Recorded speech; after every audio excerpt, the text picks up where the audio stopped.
Chapter 407.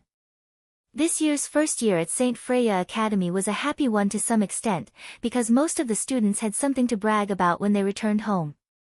This year at St. Freya Academy was a wonderful time that Paul's previous 10 years combined could not compare to. The young man's strength improved by leaps and bounds during this period. He stood out in the Challengers Cup, the biggest stage for young people in Shia, and even won the medal of the top 32. Because of this honor, Paul's situation in the Austin Empire would be greatly improved, and the reason why he could get to where he was today, Paul knew very well that it was Luoya's help. And if this was a direct help, then in terms of indirect help, Luoya's influence was even greater. Therefore, at the end of the first year, Paul specially came to Luoya to express his gratitude, which made the black-haired young man feel a lot of emotions for a while. Once upon a time, Paul's existence was a thorn in Luoya's heart, which made him feel uneasy when he was young. But after actual contact, Luoya found that things were not as bad as he thought. Reality was not a game, and the relationship between people was not determined long ago, but could be changed.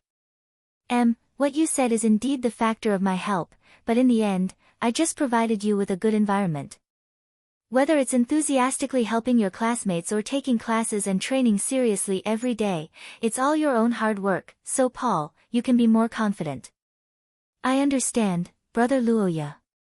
At St. Freya Academy, it was not easy for Luoya to contact Lillian, even more so for a meeting without a proper reason, but this was nothing to Paul. Under such a disguise, no one would have thought that Paul's real job was actually a spy agent, the kind that arranged for leaders to meet. I didn't expect senior sister to choose to meet here, isn't it a little too revealing? Don't worry, I've already asked the Magician Legion to set up a barrier around here, the people outside can't see us. Hee, you miss it very much, right? Don't you think it's very suitable as the place where we met for the first time and the last time before the holidays? Luoya nodded as he listened to the girl's words. More than half a year ago, Luoya and Lillian had met here for the first time. They had looked at each other from afar and were ready to fight. At that time, Luoya was a problematic student in the eyes of Lillian, who was in charge of maintaining order. Luoya was always on guard against this genius of the Aikman family. Thinking about the same thing, the two looked at each other and smiled tacitly. The purple-eyed girl looked at the setting sun and lifted her hair by her ears as she sighed. Okay. You have to take care of yourself during this time. There shouldn't be any problems in the Austin Empire, right? This time, Lillian, who was originally the favorite to win the championship, didn't win the Challengers Cup. The girl also had two good brothers who couldn't wait for her to die. It was impossible for Luoya not to worry about her after being away for so long. Don't worry. I'm not at the point where I need you to worry about me. It's just a small matter. Lucas and Aubrey can't do anything to me. Besides, have you forgotten that there's Paul now? After getting a good ranking, my brothers will probably target him. So, although the pressure on my side seems to be great, it's actually less than in previous years. Luoya blinked in surprise after listening to Lillian's explanation. He didn't expect that the consequence of him helping Paul would be saving the country in a roundabout way. This time, when Paul returned to the country, some political adventurers and guys who liked to bet on both sides would probably find him. In addition, as a male, Paul's danger level in the eyes of his two brothers had risen sharply. He might even become their primary target. With this thought in mind, Luoya looked at Lillian and felt a little relieved. Then, he informed the girl about the progress of Estrad's matter. Lillian, who heard that Wilhelmina was willing to move around the knight's country for this matter, breathed a sigh of relief and said that she was willing to help if necessary. For a long time, Lillian had a vague feeling that Emperor Lucas might know that she had the king's blood and had some understanding of the Akkad family. It's okay to investigate this, but senior sister must be careful. Emperor Lucas' ban is very strange. There might be a problem. After exhorting each other for a while, Luoya and Lillian reluctantly bid farewell. The young man's final matters in the academy were settled, and the day of his departure was getting closer and closer. After bidding farewell to Lillian, Luoya, who had a long journey, first began to prepare to return to his country. But before that, a certain beautiful teacher had something to discuss with Luoya. Ai Lizzie, who was also a member of the Akat family, also came along. Long-distance relationships were difficult. Long-distance relationships were even more difficult when one party had not made a clear statement. It couldn't be helped. Ever since he fell out of love when he was a student and plunged into work, Chris had not been in a relationship for close to 20 years. The old 24K purebred single dog, coupled with the fact that he had become more mature as he got older, he was not as bold as he was when he was young. Ai Lizzie, I see that you have a good relationship with Luoya. How do you usually get close to him? Is that so? Then, is there any strategy to settle this once and for all? Settle this once and for all? It's better to drug him. Hearing the criminal plan that popped out of the girl's mouth, Chris was dumbfounded. However, Ai Lizzie was unusually calm, as if she was talking about a trivial matter that was not worth mentioning. No, but, most people would be angry about this kind of thing, right? Looking at the silver-haired girl who calmly talked about the aftermath of the incident, Chris was once again dumbfounded. However, he immediately understood that Ai Lizzie's experience was not something that she could learn from. After thinking about it, Chris could only look for the more reliable Luoya. After the young man and Ai Lizzie understood the situation, they also started to think about it. As for father, he has never been too close to women. However, the women who looked for him before had some problems as well, so we can't generalize them. Under the black-haired young man's hurried words of comfort, Chris finally calmed down after hearing the bad news. Ai Lizzie also came up with a plan by the side, and the final conclusion was to inform Chris in advance after receiving the news of Kadia's return. First, the two of them would meet, and the rest would depend on Chris himself. After discussing Chris's matter, Luoya and Ai Lizzie's return trip was finally settled. On the other side, Wilhelmina and Teresa from the country of Knights also came to say goodbye. Due to the bloodline connection between the two of them, Wilhelmina and Teresa made a special trip back to the country of Knights to visit Luoya before they left. The two of them didn't have too many deep conversations, and they only wished each other a safe trip. Stuart and Brittany were still here. The war goddess was currently keeping an eye on Garak. Garak had been on tenterhooks for a while, but he had suddenly calmed down recently.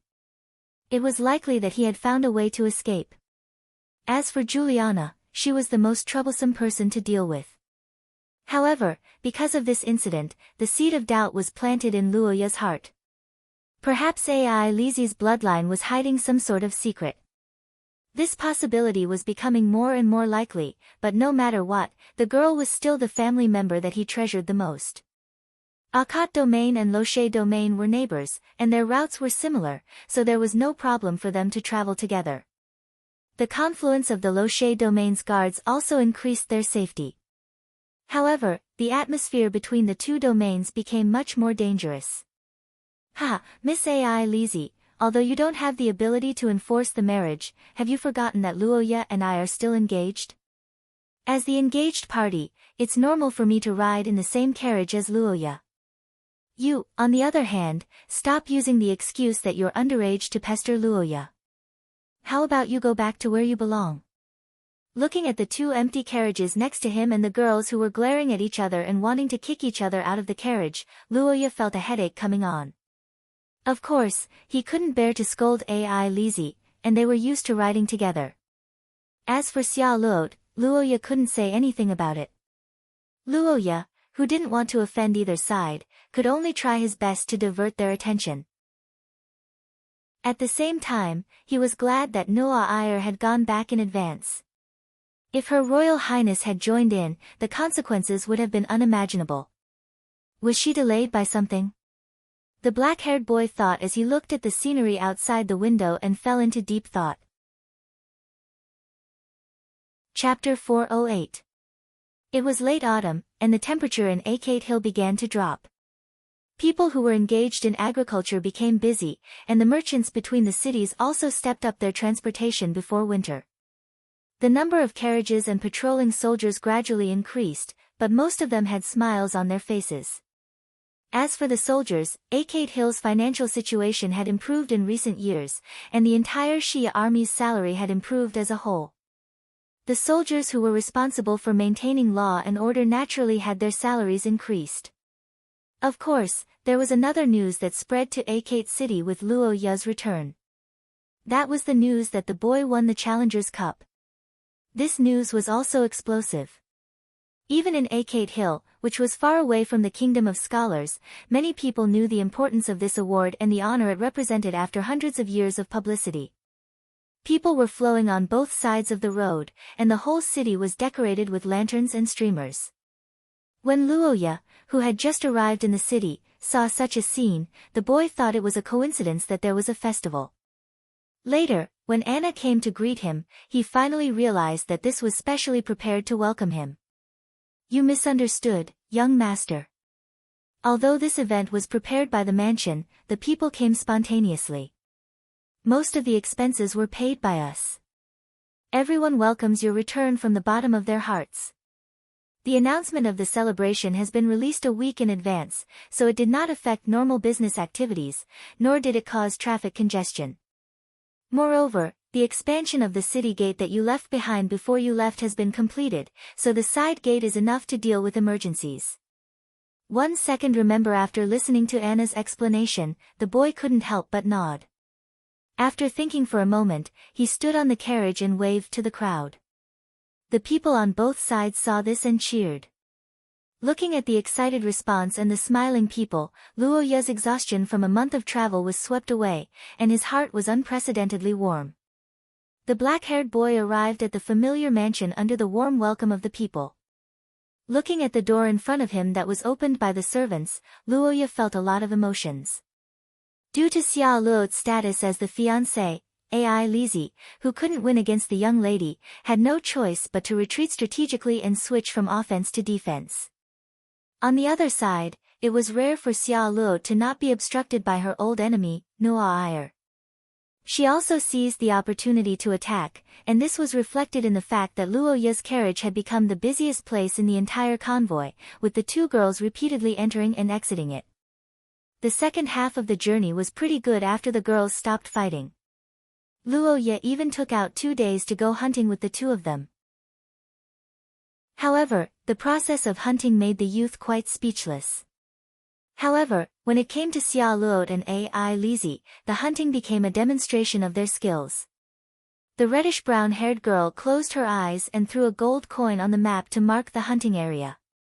Then, Ai Lizi released a silver bird to scout the area, and finally, a spell was cast to settle it. Luo Ya wasn't surprised by the girls' achievements, but to the soldiers and guards, the two girls' abilities were quite amazing. After a series of operations, the team was overflowing with joy. Facing the proud girls who came to show off their achievements, Luo Ya could only praise them.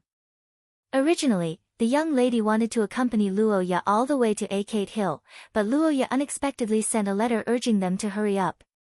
Both Luo Ya and Xia Luo were a little puzzled, but then the girl seemed to remember something. After comforting Luo Ya, she left in advance. In fact, Luo Ya was the same.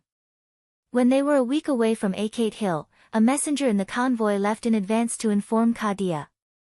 For the two who rarely spent time together, this holiday was a rare opportunity to get together. Life in St. Freya's Academy may be colorful for him.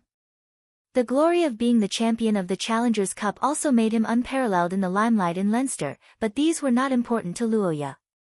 Luo Ya liked the smell of paper and ink in the study of Achates Mansion. He liked the afternoon sunset in the bedroom where he grew up. He liked the refreshing tea that Anna brewed for him in the early morning.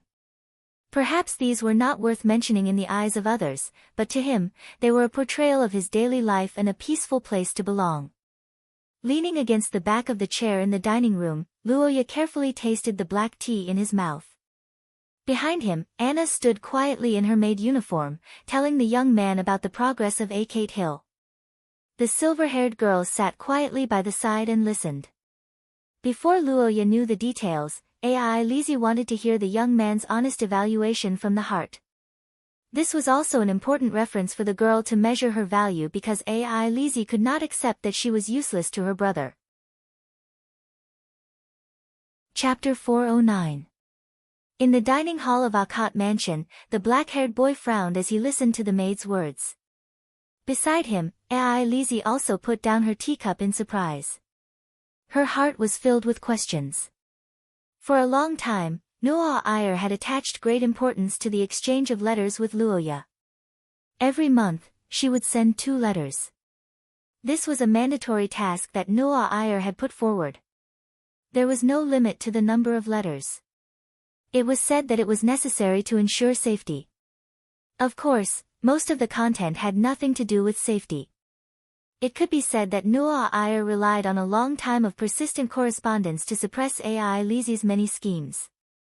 Every weekend, when the letter from the Holy Capital arrived, Ai Lizzie would grit her teeth, but there was nothing she could do. Because of this, Noah Iyer attached great importance to letters. Needless to say, Luoya's birthday, even if it was an ordinary holiday, they would still write to greet her. This time, the boy had won the Challenger's Cup and returned, bringing glory to the entire St. Meister Empire. How could Noah Iyer not write a letter to congratulate her? The reason Noah Iyer returned early this time was because of the awakening of her bloodline. Considering the safety issues and the many possible consequences, this matter had not spread. Adhering to the principle of keeping secrets, Luoya didn't even tell Ai Lizzie, so the girl didn't know about it. However, Luoya, who knew, was very worried. Writing a letter obviously didn't require a lot of energy or physical strength. Noah Iyer couldn't be indifferent after learning that Luoya had won the championship. She would write a congratulatory letter no matter what, but under such circumstances, the boy didn't receive a letter. Could it be that something happened to Noah Iyer? Young master, there is indeed no letter from Noah Iyer in the recent period of time, but this is very likely due to the traffic in the Holy Capital. That's right. Because winter is coming soon, the Holy Capital is organizing an accelerated autumn harvest to make the last supply run to Tucker Fortress. During this period of time, the traffic over there is rather chaotic, so it's inevitable that the letters will be delayed. Hearing Anna's words, the black-haired youth who didn't know much about the situation in the Holy Capital finally heaved a sigh of relief. After thinking for a while, he decided to wait. In theory, Noah Iyer's safety was guaranteed once they entered the theocracy. In the country where the Vatican was located, there was no force that could threaten Noah Iyer, nor was there any force that dared to do so. Any cult that dared to do so would have been eradicated 1,000 years ago. Although there was something wrong with Earl Eric's family, Heathcliff and the Akate family were currently in an alliance. Brian wouldn't dare to act rashly, and from the perspective of benefits, attacking Noah Iyer was meaningless. Moreover, even if these were not mentioned, in terms of influence alone, if the Eric family had really revealed their true intentions, the church would have been in chaos long ago. How could it still be so calm? No, it's nothing. Ha, it's itchy. In the current situation where there was a serious lack of information, in theory, there was no need to be overly worried. Luoya did have a bad feeling in his heart, but the youth didn't want to affect the atmosphere at home and make Ai Lizzie, who had just returned home, nervous. In the next few days, Luoya and Ai Lizzie entered a period of recuperation after a long journey. They didn't go out much. After a series of battles in the Challenger's Cup, the youth had a deeper understanding of his own strength, and he had the idea of advancing to a higher level. On the other hand, Luoya also made arrangements for Noah Iyer. The youth didn't passively wait for news. Instead, he ordered the Akate family's intelligence personnel to set off on the first night to investigate the situation in the Holy Capital. Kadia came back. Chapter 410. The news of Kadia's return was a big deal for both the Akkad family and Luoya. The logistics department, this seemingly inconspicuous department that was often looked down upon by new recruits who didn't know much about military affairs, was actually very important in a war. A unit might dare to say that they could defend any place for 10 days, but no one dared to say that they could go without food or water for 10 days. Morale was something that couldn't be seen or touched, but it was the common goal of countless famous generals since ancient times. There were many ways to raise morale. For example, a winning streak could cultivate pride, loyalty could be cultivated through years of service, and even rewards could increase morale to a certain extent. However, to maintain morale, food supplies were indispensable. Luoya had seen throughout the history of 2 wars. The only army that could withstand all unfavorable conditions and still maintain a high level of cohesion, combat effectiveness, and morale was the army under the red flag. However, even those great men had always strived to fill their stomachs. After the news of Ka Dia's return to Akat city spread, the mansion could be said to be filled with jubilation. After Ka Dia, Luoya, and even Ai Lizi left one after another, Akat mansion was deserted for a long time due to the absence of their masters. Even the servants were a little uncomfortable, and the family's chef had been unemployed for half a year. Under Anna's leadership, the Akat mansion underwent a long period of cleaning and decorating. The furniture, armrests, and other items that were prone to defects were repaired. Antique decorations were also moved out of the warehouse and placed in the corridor. A bright red carpet was laid out all the way to the streets. As for Akat city, Luoya ordered a welcoming event to be held. Remember. On the other hand, Ka Dia didn't return alone. There were thousands of soldiers in Akat city accompanying him. These people were specially transferred by Ka Dia to his side so that they could go home. This action won him a lot of prestige, and the families of the soldiers in the city were very excited. As the procession walked through the gate, the crowd was filled with excited shouts. Women were calling their husbands' names, children were waving to their fathers, and more family members were following the procession. In front of the square, Luoya and Ai Lizi were already waiting for them. Of course, the girl wouldn't say what she was thinking. Luoya had always thought that Ai Lizi was standing like this because she was his adopted child. When she was young, Luoya even talked to her about it. However, Ai Lizi firmly refused to change her position, and as time passed, Luoya got used to it. A few years had passed, and as an extraordinary, Ka Dia's appearance didn't change much. However, probably because of his frequent visits to the battlefield, his aura had become sharper, and the pressure he gave off had also increased. On the other side, Luoya and Ai Lizi also hurried forward to greet their elder politely. "Father, welcome home." "No, not at all." In front of everyone, Luoya and Ai Lizi bowed to Ka Dia in a standard manner, displaying the nobility's image to the extreme, causing the passers-by to exclaim in amazement. Meanwhile, Ka Dia looked back and forth at the two who cooperated well with each other and smiled. Of course. When father wasn't around, Ai Lizi helped me a lot. And no matter what has happened, Ai Lizi will always be an important family member to me.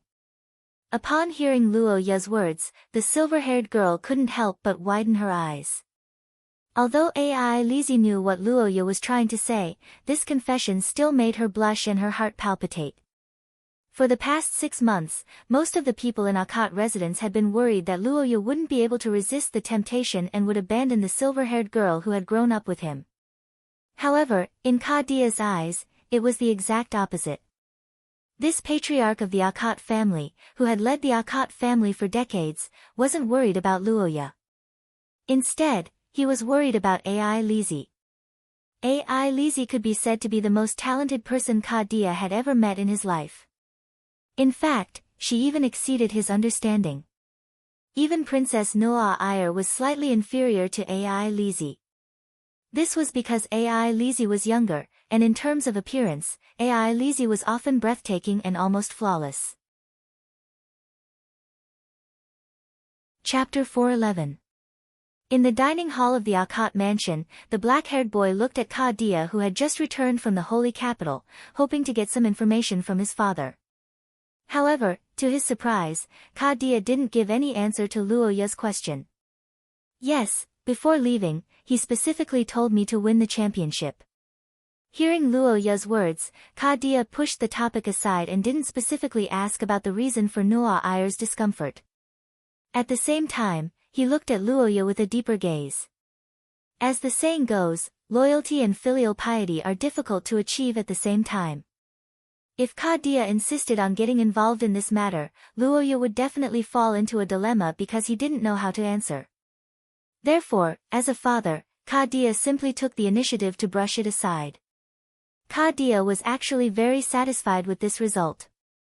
After all, in his opinion, as a frontline general, for the current theocracy, unity and stability were the most important. Because everyone was lost in their own thoughts, there was a rare silence at the Akkad family's dining table. Seeing this, the silver-haired girl took the initiative to start a topic. Dia was taken aback when he heard this, but after thinking for a moment, he smiled and said, "I'll remember it in 1 second." Dia shook his head and explained the reason for Luoya and the others. Logistical supply seemed easy, but in fact, it was a military operation with high requirements for discipline. During this process, the soldiers must march as quickly as possible under the premise of maintaining vigilance to reduce the loss of food on the way. Moreover, the team's reconnaissance ability was also very high. But it had to be said that even such conditions were only achieved after several years of road repairs led by Dia. Otherwise, it would be a magical journey for most of the human armies to travel to the eastern region. In the case where there was no road, it was very likely that they would get lost. And getting lost in the desolate eastern region would often result in complete annihilation. In the past, Luoya only knew that Dia was busy for the peace of the theocracy and even the human world. However, the youth did not know the specifics, and Dia had never mentioned it. However, it seemed that after returning and learning that Luoya had won the Challengers Cup championship and feeling that his child had grown up, the Marquis finally opened his mouth. In the past, as the successor of the Akkad family, Luoya did not need such knowledge and experience to revitalize the territory. However, the Challengers Cup had changed Luoya's position. As an active general who was familiar with the situation in the eastern region, Dia was now deliberately explaining to him so that he could be mentally prepared. It could be said that he had put in a lot of effort. Luoya was not the only student in Dia's class, but also Ai Lizzie. In fact, in Dia's eyes, Ai Lizzie was the one with potential who had yet to show her strength. With the girl's talent, once she entered St. Freya Academy and entered the public's eyes, she would definitely become one of the future hopes of mankind. It was beneficial to supplement her knowledge in advance. Anna, the trophy. At Luoya's command, the maids respectfully brought the Challengers Cup inlaid with a pedestal to Dia. The Marquis looked at the trophy that he was fortunate to see once decades ago, and his face flushed with excitement. That failure had a great impact on Dia, making him more diligent in his youth. After a few years, he finally made a breakthrough in his extraordinary power. To a certain extent, the Challengers Cup was a competition that stimulated Dia's ambition. Reaching out and stroking the 56 precious and small gems on the trophy, the middle-aged man's heart was filled with pride. He was happier than if he had won the prize himself, especially when he saw the words and signature on the back of the trophy. These words are only for the winner of the 56th Challengers Cup. Good, very good. By the way, Father, Teacher Chris may come to visit in a few days. She is an old acquaintance of yours from the academy, right? I wonder if it's convenient for you to meet her. The middle-aged man replied resolutely to Luoya's question. On the other side, Luoya and Ai Lizzie looked at each other and breathed a sigh of relief. No matter how good their relationship with Teacher Chris was, they had to respect their father's opinion. This was the bottom line of Luoya and Ai Lizzie as children. Fortunately, Dia's impression of Chris was better than expected. Coupled with the bonus of the Challengers Cup championship, this might really be a chance. I understand, brother. Leave it to me. Silently cheering for their teacher in their hearts, Luoya and Dia talked about their experiences in the competition for a while. It was late at night when the three of them returned to their rooms to rest. In the next few days, Luoya reported the progress of his extraordinary power to Dia, and the progress he reported surprised the Marquis. Yes, I can be sure of this. Especially after the Challengers Cup, this feeling of saturation has become more and more obvious. In the past, Luoya's fast advancement speed could be attributed to his family's bloodline awakening late. However, Luoya had only been at source rank 4 for less than 2 years. It was indeed beyond common sense for him to advance so quickly. Thinking of this, Ka Dia's gaze changed a little when he looked at Luoya. Just like Shiya's law, great power was inevitably accompanied by a corresponding price. Luoya's extraordinary power advancement was godly, so the risks he experienced were far from what ordinary people could compare to. However, these youngsters had never mentioned this to him. If Luoya had not understood things on his own when he was young, and if Luoya had not overcome many difficulties without guidance, Ka Dia might have regretted it for the rest of his life. Although there were countless high-level extraordinaires who had died at the hands of Luoya, this did not mean that Luoya was stronger than them in all aspects. In fact, most of Luoya's leapfrogging kills were done in the historical fragments. In the historical fragments, the ancient gods could slightly exceed Luoya's level and display greater strength. Under such circumstances, Luoya wanted to find an experienced high-level extraordinaire to guide him, and Ka Dia, as a veteran powerhouse of the second level of source rank, was simply the most suitable candidate.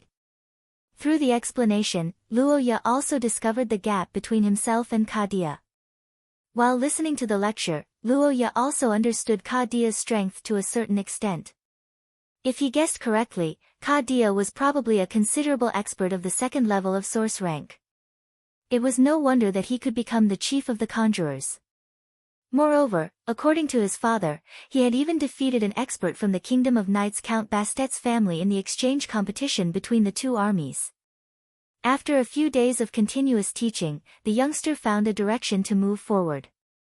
He once again entered the library to read, and at the same time, patiently waited for teacher Chris's arrival. However, although the plan was perfect, the changes were a step faster. Before teacher Chris arrived at Akkat territory, a convoy full of goods had arrived ahead of time. In the hall of the Akkat mansion, servants were carefully carrying all kinds of exquisitely packaged boxes and opening them one by one to verify the items inside. Because the news of Luoya's victory was too sudden, the nobles of the theocracy were basically unprepared. However, as a group that had experienced countless events, the nobles also had a way of dealing with such matters. That was, they wrote congratulatory letters first and sent gifts later. As the recipient of the letters, Luoya also had his own tasks. On one hand, he had to write a reply letter after receiving the gifts. On the other hand, he had to evaluate the value of the gifts and record them down. On the next birthday, he had to send a gift of equal value or slightly higher than the other parties. Marquis Bafaz's house, a whole intact golden bearskin tapestry, decorative type, worth about 3,500 gold coins. Duke Lussen's house, 12 deer forest, decorative type, one of the representative works of the great painter Viking more than 200 years ago, worth about 5,000 gold coins. On the sofa, Luoya looked at the rare treasures one by one, sipping tea while listening to Anna's explanation. However, when it came to a small wooden box engraved with the emblem of the Heathcliff family, Anna's voice suddenly stopped.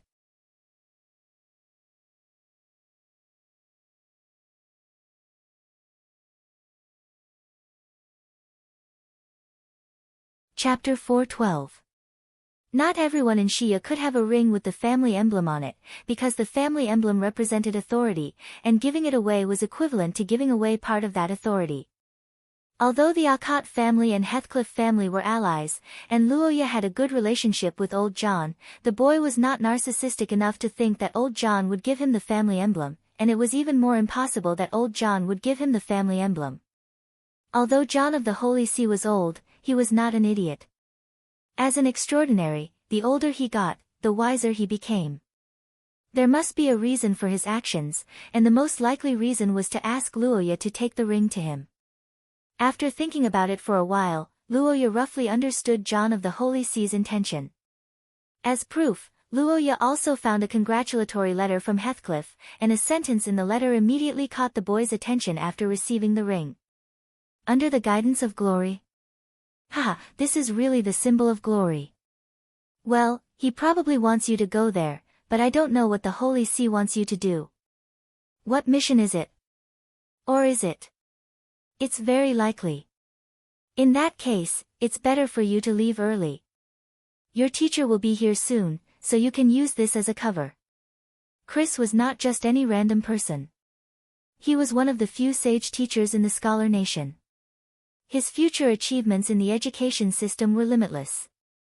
He was a great scholar that no one could invite. Normally, when a teacher of this level came to visit, the other noble families would at least gather everyone to show their respect, even if they did not welcome him with gongs and drums. Calculating the time, there were about 2 days before teacher Chris's arrival. After discussing with his father, Luoya decided to wait for the right time. Since John of the Holy See notified Luoya in this way, the requirement for secrecy was obviously higher than the speed of going there. Although Luoya didn't know what he would experience after going to the holy capital, one thing he knew was that he had to have the ability to adapt. In order to prevent any accidents, Luoya first gathered the pagan army of Akkad territory.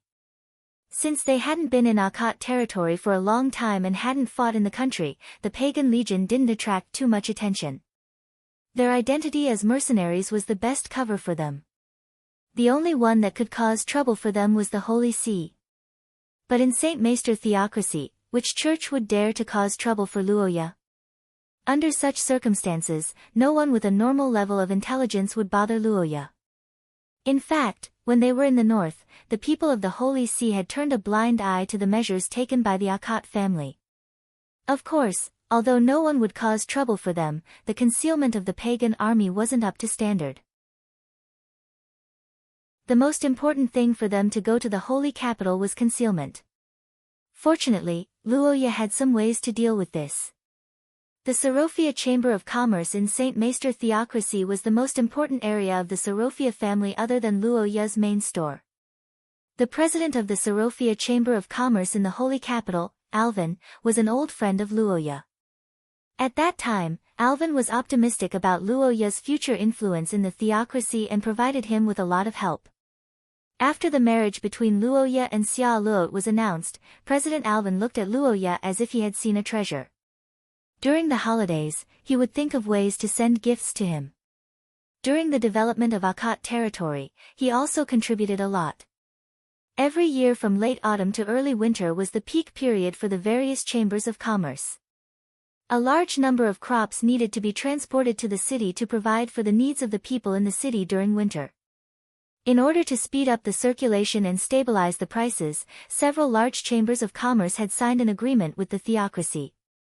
Under such circumstances, in order to make up for the low sales and transportation costs of the chambers of commerce, the theocracy issued a 2-month pass. The purpose of this pass was to reduce customs duties, reduce customs procedures, and exempt from searches. This was what Luoya needed the most right now. After thinking for a while, the black-haired youth sorted out a plan and began to prepare in an orderly manner. Time passed little by little as Luoya's preparations were completed. Until Chris's arrival. Chapter 4:13. A month's time. Perhaps it was because Luoya's expression was too solemn, or perhaps it was because Arvin himself had confidence in the Holy See, the middle-aged man added after this sentence. Well, I understand. Thank you for your help, President Arvin.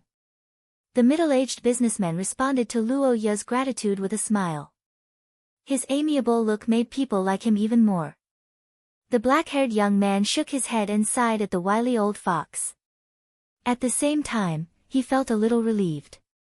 Noa Iyer was the princess of a country. If something happened to her, too many people would be implicated.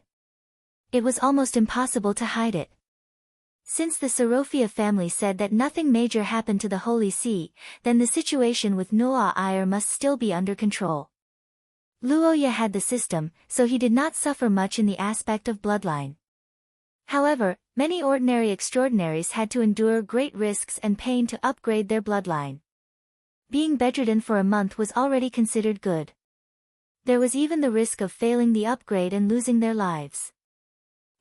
If it were someone else in this situation, Luoya would probably think it was normal to not see him for 3 months, let alone 1 month. After all, compared with the power brought by the golden bloodline, anything was possible. However, everything was different when this person was a blonde angel.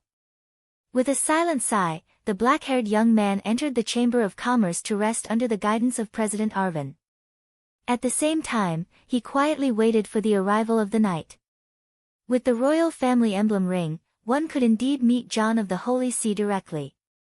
However, if the operation was carried out secretly, it would naturally involve methods and methods. In the Holy City, the entire Holy See and the various departments of the palace had dozens of different organizations. Some of them were well known, while others were obscure. However, if Luoya wanted to meet John of the Holy See in secret, there was only one choice. The Inquisition, the headquarters of the judges. Most of the people in it were fierce, but they were also some of the most devout people because they were the warriors on the front line of the battle against the cultists. As part of the church's regular army, the inquisitors faced far more danger than the ordinary army of any country. Ordinary soldiers fought on the battlefield, but to the inquisitors, they lived every moment of their lives on the battlefield. The number of inquisitors who died on the battlefield might not be more than the number of inquisitors who were assassinated silently in their daily lives. This was the consensus of the Inquisition. Every year, there would be new inquisitors who died outside of the battlefield due to carelessness. But even so, there would always be more inquisitors. Luoya had a very high respect for these warriors who had silently contributed in the darkness. Some of them had concealed their identities and were reclusive. Some of them had sinister and distorted faces because of the vicious curses. However, the nobility of the soul couldn't be limited by the physical body. In Luoya's eyes, they were all light. Only in such a place could he be assured to come. The Inquisition was an organization directly under the Holy See and was directly responsible to the Holy See. Moreover, the inquisitors in the Inquisition were all military personnel. The importance of military secrets far exceeded that of other departments. If Luoya was John of the Holy See, he would definitely instruct the people here to contact him. The Inquisition was different from other organizations of the Holy See. There was no one guarding the entrance. In other words, there were no visible guards at the entrance. "Sir, please state your name, show me the relevant items that can prove your identity, and tell me the purpose of your visit," the young man said as he took off his hood and took out the identification card that he had prepared in advance. As he expected, the inquisitor at the entrance didn't show any surprise at Luoya's arrival. In fact, when Luoya heard his name, the inquisitor let down his guard. Yes. Today was different from the past. After winning the Challengers Cup, Luoya's influence had skyrocketed. He had already become one of the representatives of the Holy Mestre Empire. His relationship with the royal family was also very close. It could be said that he was an upstart in the current era. And it was obvious that Luoya had already discovered them. If the young man spoke, even the inquisitors who were used to seeing storms and waves wouldn't be able to continue monitoring him. As time passed, the feeling of being watched by the young man gradually subsided. Not long after, the guard at the entrance returned and led Luoya into the depths of the Inquisition. The two of them passed through rooms and corridors one after the other, finally arriving at a dark room lit only by a lamp. In the depths of the room, a red-haired man calmly looked at Luoya with a serious expression. "Thank you for your kindness, Count Hanks. Please forgive me for my sudden visit. I have long heard of your great name, and it is my honor to meet you." As the person in charge of an important position in the Inquisition, although Hanks was one of the most important ministers of the Holy Mestre, he rarely appeared in public. In fact, this young man not only held a position in the Holy Mestre, but he was also a noble in the palace, and his title was a count. In just a short sentence, Luoya let the suspicious head of the Inquisition feel the full trust of the royal family of Hezecrete. Hanks, who noticed this, changed his attitude slightly. He stood up and shook hands with Luoya. "Yes, sir. Yes, it is a promise brought by a ring. I understand. Then, Lord Luoya, please come with me." An hour later, Luoya secretly went to a familiar but unexpected place under Hank's arrangement, the palace of the Holy Mestre Empire. If the meeting was in the headquarters of the Holy Mestre, then Hardadef would be the Holy See, and Luoya would be facing a secret official mission. But if the meeting was in the palace, then Hardadef would be the king and the head of the family of Hesychret, and this meeting would be more of a private one. The palace of Saint Lorraine was well maintained this year. Legend said that the building, which had the same color as the feathers of angels, was as holy as ever in the winter night. The red-haired head of the Inquisition, Hanks, led Luoya into the empty palace. The guards around them had obviously been replaced by members of the Inquisition. From the perspective of having a close relationship with the royal family, Hanks, as a noble in the palace, should be close to Luoya. But for more than an hour, Luoya felt that Hanks was observing him more, and even a little wary of him. This word appeared in the youth's mind and he raised his eyebrows, but he didn't care too much. After all, skepticism was the judge's way of protecting themselves. If Hanks was so close to him that he couldn't wait to be sworn brothers, Roja would find it strange. I understand. Thank you for escorting me, Count. After tidying up his appearance and signaling to the guard at the door, the golden and mahogany door finally opened slowly. Luoya strolled into the room, found a guest seat, and sat down. He looked at the exquisite decorations on the wall and waited attentively. Not long after, the door between the thrones opened, and a white-haired old man walked into the room. Well, child, it's just the two of us here. You don't have to be so polite. Grandpa Hardadef, we haven't seen each other for half a year. How are you? The old man and the young man, who had not seen each other for a long time, exchanged a few pleasantries. The atmosphere was like that of a child returning from school and a grandpa next door, and Luoya was filled with emotions. Luoya cherished this kind of relationship between a senior and a junior. Looking at the smile on the old man's face, the black-haired young man finally felt a little more at ease. With this thought in mind, Luoya reached out and took out a wooden box, placed the ring with the Heathcliff family crest on the table, and then smiled bitterly. Originally, after you won the Challengers' Cup, I wanted to invite you here openly. But something happened halfway, so I had to reduce the attention on you and make you come here secretly. It's my fault that you, the hero who won glory for the theocracy, didn't receive flowers and applause. Outsiders? That's not necessarily true. In fact, it was also Her Royal Highness' order that I won the Challengers' Cup. But after returning to the country, I heard that Her Royal Highness hasn't shown up in public for a long time, and I couldn't contact her through letters. Grandpa Hardadef, may I ask what is the Nu'a Ayr, child? I know your concern. This is the reason why I asked you to come to the holy capital. Counting the days, Nu'a Ayr hasn't shown up in public for more than a month. It's inevitable that people are worried. Sensing the seriousness in the old man's words, Luoya couldn't help but raise his own speculation. Unexpectedly, the sanctum went silent. A bad premonition. The white-haired old man recalled the girl's situation and sighed. He looked at Luoya with a solemn expression and said, Nu'a Ayr is turning into an angel. Chapter 4:14. Saint Lorraine was as quiet as ever. The night breeze of early winter blew across the heavily guarded palace, and the cold wave was filtered by the warm current. However, in the meeting room next to the throne, the black-haired young man could still feel an inexplicable chill.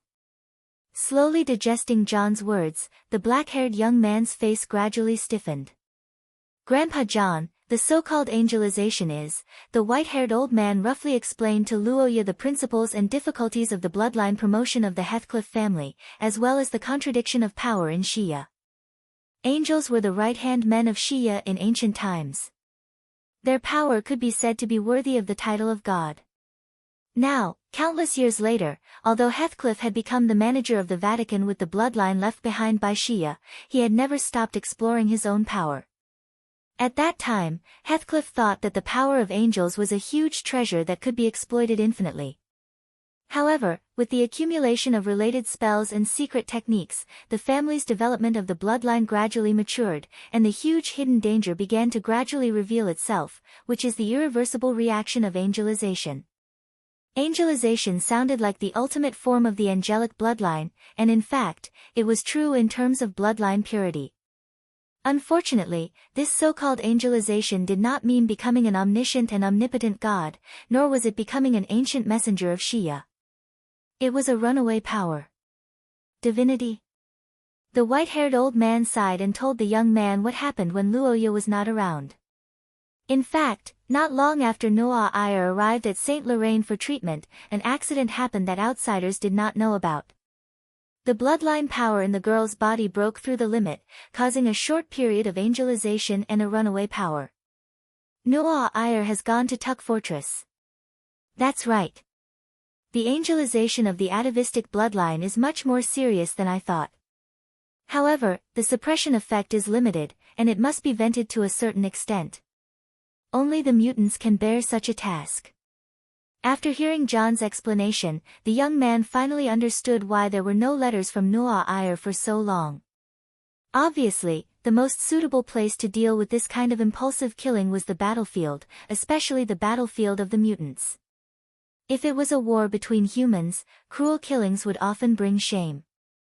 For Noah Iyer, the future successor of the Vatican, the importance of reputation was self-evident.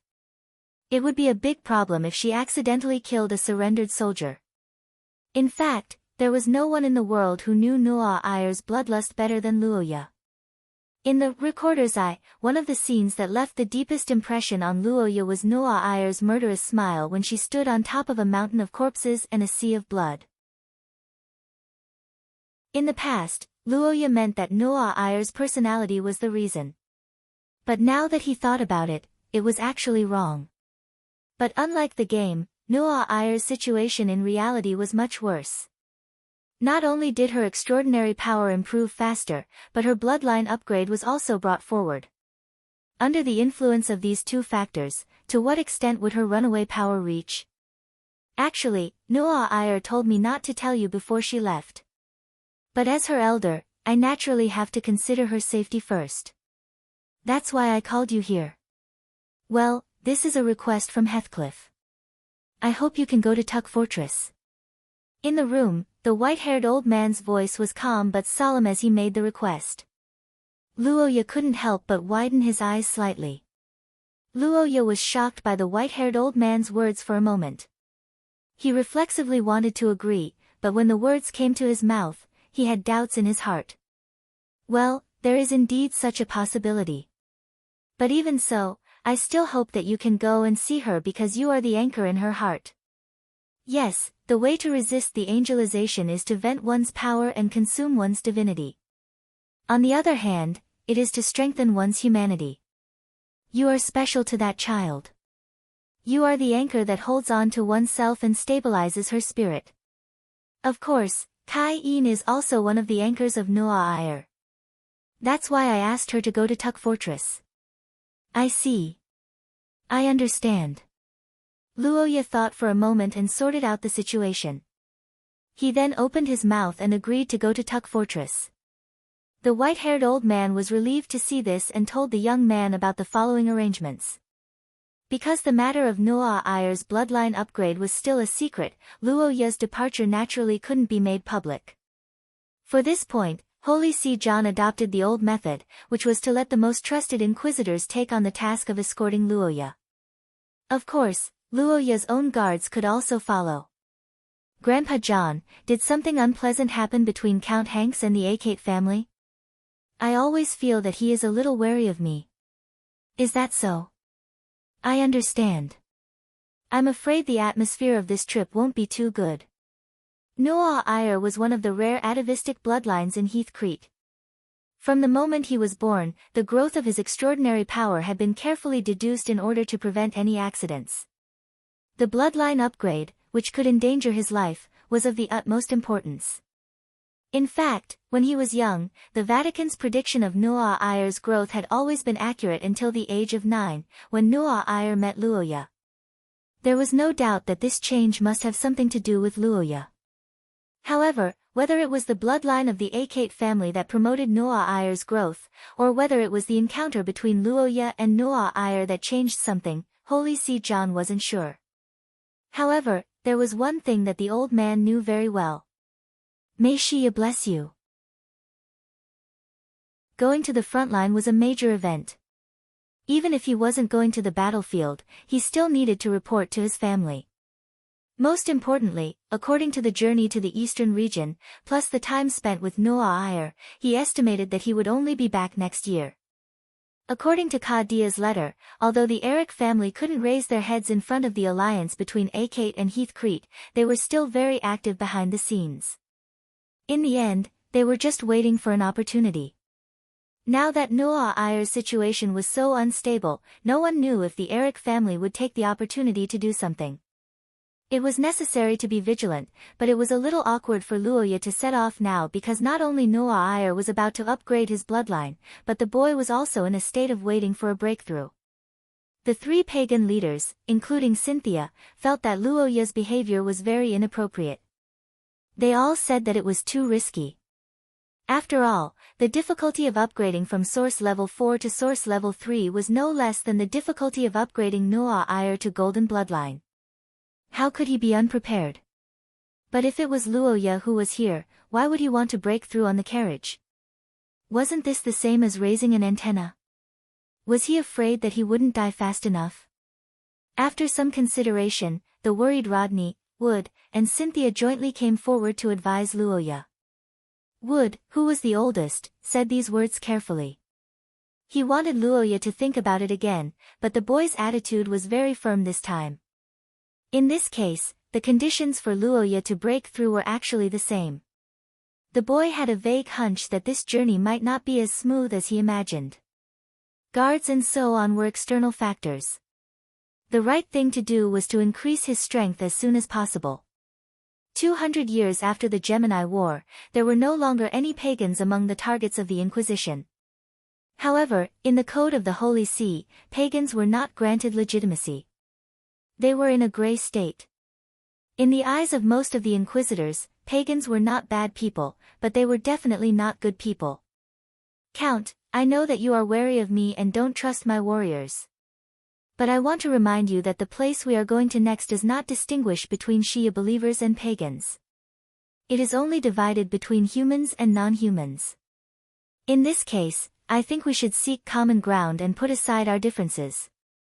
Yes, although our beliefs are different, our warriors are not completely without similarities. They desire for a safe journey, to avoid fighting alone, to take turns to preserve their fighting strength, and finally, to arrive at Tark Fortress smoothly. These are the common interests of both of us.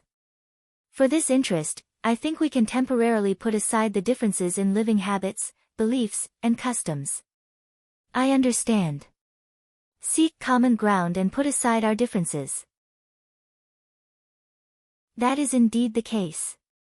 A week after meeting with the Holy See, a mixed team silently left Saint Lorraine in the night. Looking back at the tall city of angels, Luoya's mind flashed with the beautiful figure of the blonde girl. While missing her, he silently made a promise. The next time I return, I will bring her back. I will. Chapter 4:15. A month later, in the eastern region of St. Meister, a well-trained team was slowly moving forward on a snowy winter road. Inside a wide carriage, a black-haired boy was reading a book, while opposite him, a red-haired man was resting with his eyes closed. The interior of the carriage was spacious, but it wasn't exquisite. It couldn't be compared to the carriage Luoya used when he was in Akat's house, let alone the Sorofia family's jewel necklace team. But this kind of carriage often had several people on it, making it vibrate as if many people were exercising. The reason was very simple, because this wide carriage with tables, chairs, and bookcases was the command center of Luoya's team. Overall, this journey wasn't peaceful. First of all, Kadia had once explained to Luoya about the situation. They couldn't find the road. Why didn't they build a more durable and more efficient brick road? This matter was actually very easy to understand. To put it bluntly, the amount of work was too large, and they didn't have the money and time. The most important thing was that there were no merchants passing by, so there was no profit. Moreover, if the road was repaired, it would be easier for humans to travel, and it would be easier for the mutants to travel.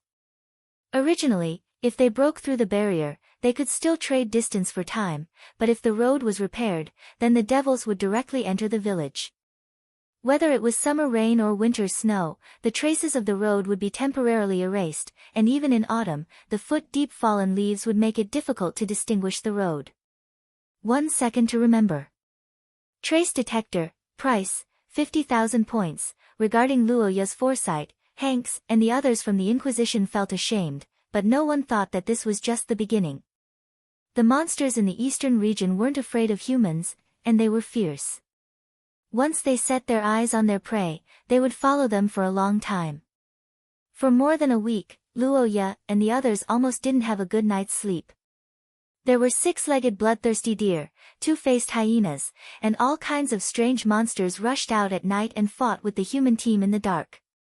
The Perseverance Church had been traveling outside for many years as mercenaries, while the Power Church had been forced to become barbarians in the mountains.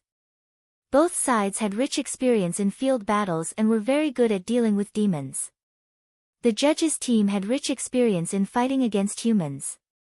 It was after the Heresy Army and the Inquisitors had worked together to survive another night of being attacked by magical creatures. In the morning, the team was moving forward in laughter and relaxation. They sent out a small team to explore the canyon ahead, only to be suddenly ambushed. Just like that, the mutants suddenly appeared in front of Luoya's team. Their average strength was around Origin rank 5.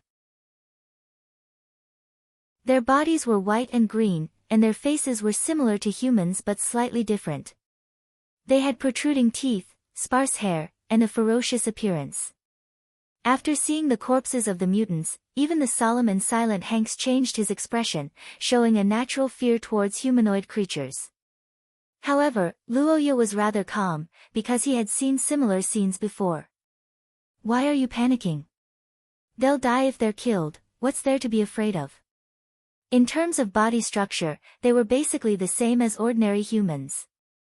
They knew how to ambush and use weapons, which meant that they had intelligence. However, they didn't retreat after attacking for a long time, which meant that their intelligence wasn't high. During the battle, Luoya heard strange cries, which should be the language of the mutants. From this, it could be seen that they had the ability to communicate. The sudden attack of the mutants was unexpected, but it also rang the alarm bell for Luoya and the others, making the following situation complicated and confusing in everyone's eyes. It also made everyone understand that this wasn't the gentle home of humans at the back, but the front line full of foreign enemies. The whole team was further united because of this. Chapter 4:16.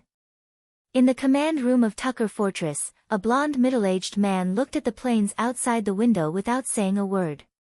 Behind him, men and women in the holy white robes of the Vatican stood in a row. It was so quiet that even the sound of a pin dropping could be heard. Only the whistling of the night wind conveyed the fact that time was still passing. Where is Noah Iyer now? As the person in charge of a department in the Holy See, Catherine had never been so cautious before. Wherever she went, she was always authoritative and stern. However, this shrewd and capable woman actually smiled apologetically. Unfortunately, her words didn't manage to ease the man's emotions. She was also very clear about the reason why. When this decision was announced, the bishops of the right department heaved a sigh of relief. After all, for them who had not experienced clinical treatment for a long time, the little princess's angelization came too quickly. It was completely beyond their original expectations. But as long as they went to Tucker Fortress, they believed that everything would be fine. But unfortunately, the plan was perfect, but the change was even more unexpected. Today, she has been out for nearly 10 hours. This is far beyond the time limit of my past. Bishop Catherine, can you explain why my daughter's condition is still not improving? Lord Cain, Her Highness has the bloodline of the atavistic bloodline, so the situation is different from yours. In fact, the number of enemies killed by Her Highness is twice as many as yours. The blond man's face turned ugly as he slammed his hand on the table. The sound was heard, and the bishops were silent. Even Catherine's body trembled. Angelization was a battle between humanity and divinity. It was also the riskiest promotion in the Heathcrete family. If they were defeated in this battle, the degree of deification would exceed the limit, and the final result would be that they would not be able to return. The terrifying consequences sent chills down their spines. But after thinking for a moment, Catherine still stood up and insisted. Then what are you going to do? Are you going to let her soak in that damn ice lake for a year? What's going on? Did I say something wrong? Lord Cayenne, in fact, the ice lake's effect on Her Highness is very limited. It can only stop the erosion of divinity. It has no healing effect. His Highness' condition did improve today, but it wasn't because of the ice lake. It was because of the letter. After muttering to himself, the blond man couldn't help but widen his eyes. Then, he suddenly remembered one of the letters sent from the Holy Capital. Today's improvement is because of the letter. My lord, with Her Highness' current situation, we feel that her own will would be more effective than a massacre. For example, your company and letters from the people she cares about. After hearing the expert's suggestion, Prince Cayenne raised his head and looked ahead. He recalled Luoya's message and said resolutely, "That's right." After a month of traveling through forests and mountains, Luoya's team finally entered the plains. Their line of sight, which had been blocked for a long time, was liberated. It also let everyone see the uncanny workmanship of nature and the ability of human beings to change nature. Tucker Fortress, the destination of Luoya's team, finally appeared in front of everyone's eyes after a month of arduous trekking. It also made everyone who was about to reach their destination excited. In ancient times, Wang Yimei quenched her thirst, and today, Wang Yimei ran away. After a few days of continuous marching, Luoya's team received a second surprise. That was, someone came to welcome them. Or rather, someone came to welcome him. The knight regiment that came from afar stood by the roadside. The commander of the regiment stepped forward and respectfully handed over a letter. John of the Holy See clearly supported the relationship between Luoya and Noa. However, as a father, Cayenne was slightly more stubborn. Although he was good to Luoya, it was absolutely not to the extent of sending someone to welcome him. Strictly speaking, this letter was a request for help from Cayenne. The content was also very simple. It was to ask Luoya to hurry to the fortress as soon as possible to maintain Noa's consciousness. After reading the entire letter, the youth's heart became anxious. Because when Luoya read the letter, Noa had already entered the peak period. Thinking of this, the youth didn't delay any time. After entrusting the command of the pagan army to Hanks, he immediately set off and followed the knight regiment towards Tucker Fortress. The worried youth hastened his horse. However, in the distant Tucker Fortress, boundless fog gradually rose without anyone noticing. It started to drown everything like a tide. Chapter 4:17. My lord, today, it's almost time to rest. Riding at full speed, the armored commander pondered for a long time before he came up to Luoya and suggested. The black-haired boy was silent for a moment, then he looked back at the tired soldiers behind him, and then looked at the sky that was already dark, and his face showed a hesitant look. But this kind of rapid march also had a price. For example, although the people were fine, but the horse under Luoya was already somewhat unable to hold on, not to mention now the sun had already set. Marching at night was already dangerous, and in the east where the mutants were active, it was a big taboo. How long until we arrive? Can't get in. So it's like this. Since they couldn't get in, then they might as well rest for a night to adjust their state. After all, they were afraid that they would be busy later. At this time, Noa needed Luoya's help, which was equivalent to saying that the boy was one of her spiritual pillars. To be able to be respected by thousands of people in the future, as a man, it would be a lie to say that he wasn't happy, but Luoya couldn't just be happy, because recently he thought of something. In his previous life, the boy was attracted by Luoya's character, so he played the game's common line, and didn't play the female protagonist's individual branches. But Luoya vaguely remembered that when he browsed the forum, some spoiler posts did say that the female protagonists would encounter danger in the individual branches. For this question, Luoya thought for a long time, and he had some answers in his heart. The external threat of the Eric family was indeed affected by Luoya's action and stopped the rebellion. This influence was good, but Nuo Ayer's bloodline promotion in reality was advanced after she came in contact with Luoya. This was a bad thing, and the crisis caused by this would be worse than the original work. Because of his thoughts, Luoya was silent all the way, and the night regiment slowed down in the afterglow of the setting sun. The accompanying knights were relieved that they could have a place to rest today. After 2 hours, the team arrived at a town attached to Tuk Fortress. As the largest resource distribution center and resting place behind Tark Fortress, Bank Town had plenty of food and other resources. As a result, it was often attacked by the mutants who crossed over the mountains. There was a sizable garrison in the town for protection, and there was even a market for military merchants.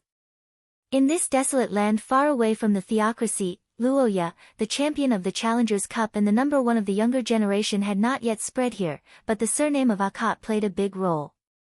Although Bank Town was close to Tuk Fortress, strictly speaking, it was the territory of Ka Dia, the chief logistics commander. When Mayor Carmen found that the only son of his superior suddenly appeared at the gate, he was very excited. He prepared a sumptuous dinner for Luoya and the others. The black-haired youth did not expect that he could get preferential treatment because of Ka Dia's name, but he accepted Carmen's kindness. Thinking of this, Luoya told Mayor Carmen about Ka Dia's situation, and the logistics officer also made a suggestion after learning about Luoya's itinerary. Fog. The man holding the wine glass sighed at the impermanence of the weather. Luoya smiled and did not care. After dinner, the group returned to the hotel, and Luoya slept on a proper bed again after more than a month. At midnight, when the moonlight was covered by dark clouds, a violent tremor suddenly spread out from the depths of the youth's soul, making the sleeping Luoya suddenly open his eyes and instantly wake up, and then suddenly change color. The crown stone was trembling. Chapter 4:18. Before going to sleep tonight, Luoya thought that he could have a good night's rest, but things didn't go as he wished. In his sleep, Luoya had a vague feeling. It was as if something in the deepest part of his body was resisting something from the outside world. It constantly overflowed with curse power, covering the surroundings as if it was protecting itself. Then, a beautiful, familiar, and frightening figure flashed in his mind. Frost, a room full of frost. This was what Luoya saw after waking up. The loss of control of power was terrifying, but at this time, Luoya didn't care about this because he could feel that the crown stone wasn't harming him. Instead, it was protecting him. When he understood this, the young man's face completely changed. How is this possible? In the center of the street, Luoya, whose body was surrounded by cold air, also saw the strange phenomenon. It was a white fog that connected the sky and the earth in the distance. It was as if the world was divided into two halves. It was spreading and rolling, and it was quickly approaching here. That fog is coming. The border guards keenly sensed the curse power in the fog and sounded the alarm. The curse signal flare rose into the sky and emitted a bright light and loud sound. In the colorful light, people looked up at the sky, faintly saw a blurry giant face flashing in the fog and hiding in the depths. This strange scene caused the guards to scream and caused further chaos. Under the alarm, the entire town began to wake up rapidly. More and more soldiers rushed out of their houses amidst the ear-piercing noises. Members of the Night Order began to gather with weapons in their hands. Mayor Carmen, who was fully armed, led the soldiers to the top of the city wall. The Six Disasters was a disaster that had wiped out many ancient civilizations. The number of people and the quality of their equipment had no effect on them. Even a level 1 source-level master who was comparable to a god could not escape from their hands. It was because of this that they were terrifying. As monsters who were enemies of humans, the mutants naturally wouldn't understand the special situation today.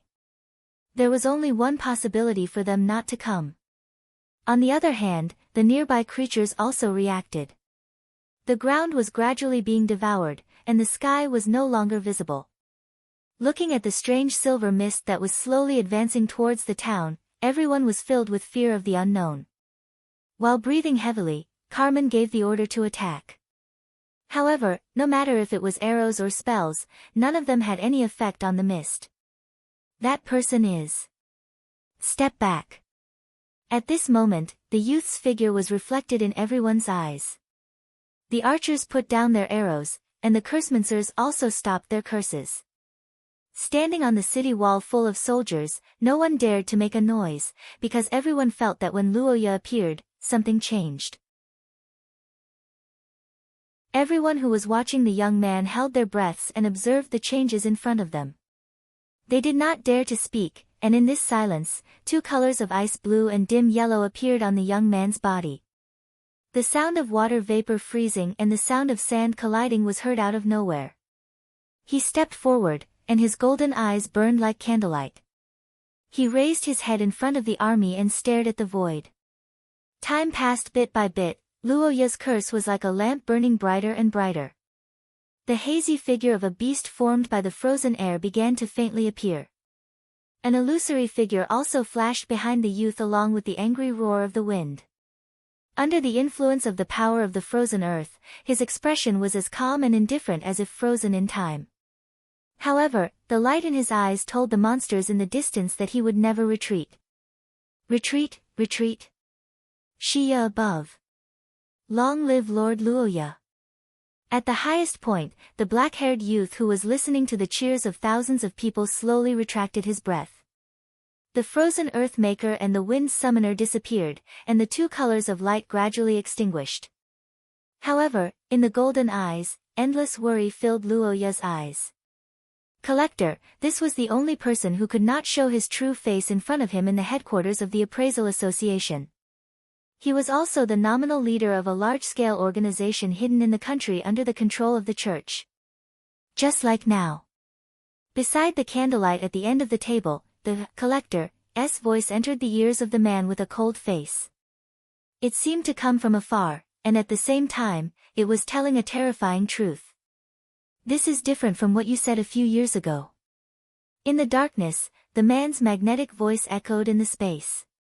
It sounded like he was explaining and sighing at the same time. Then, why do I believe that I can succeed this time? Facing the cold face of the man at the end of the table, the collector raised his hands as if he was presenting the world in front of the man. In this era, the rhythm of fate has been disrupted. Although the existence of the Akhat family is special, they are far from invincible. Furthermore, this is your last chance.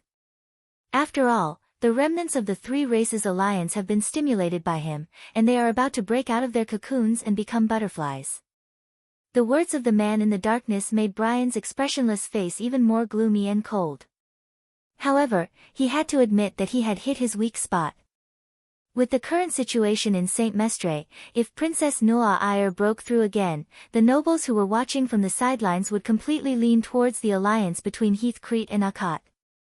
Brian's long-term plan would also be ruined. The man softly called out Brian's past name and spoke of his future prediction and advice.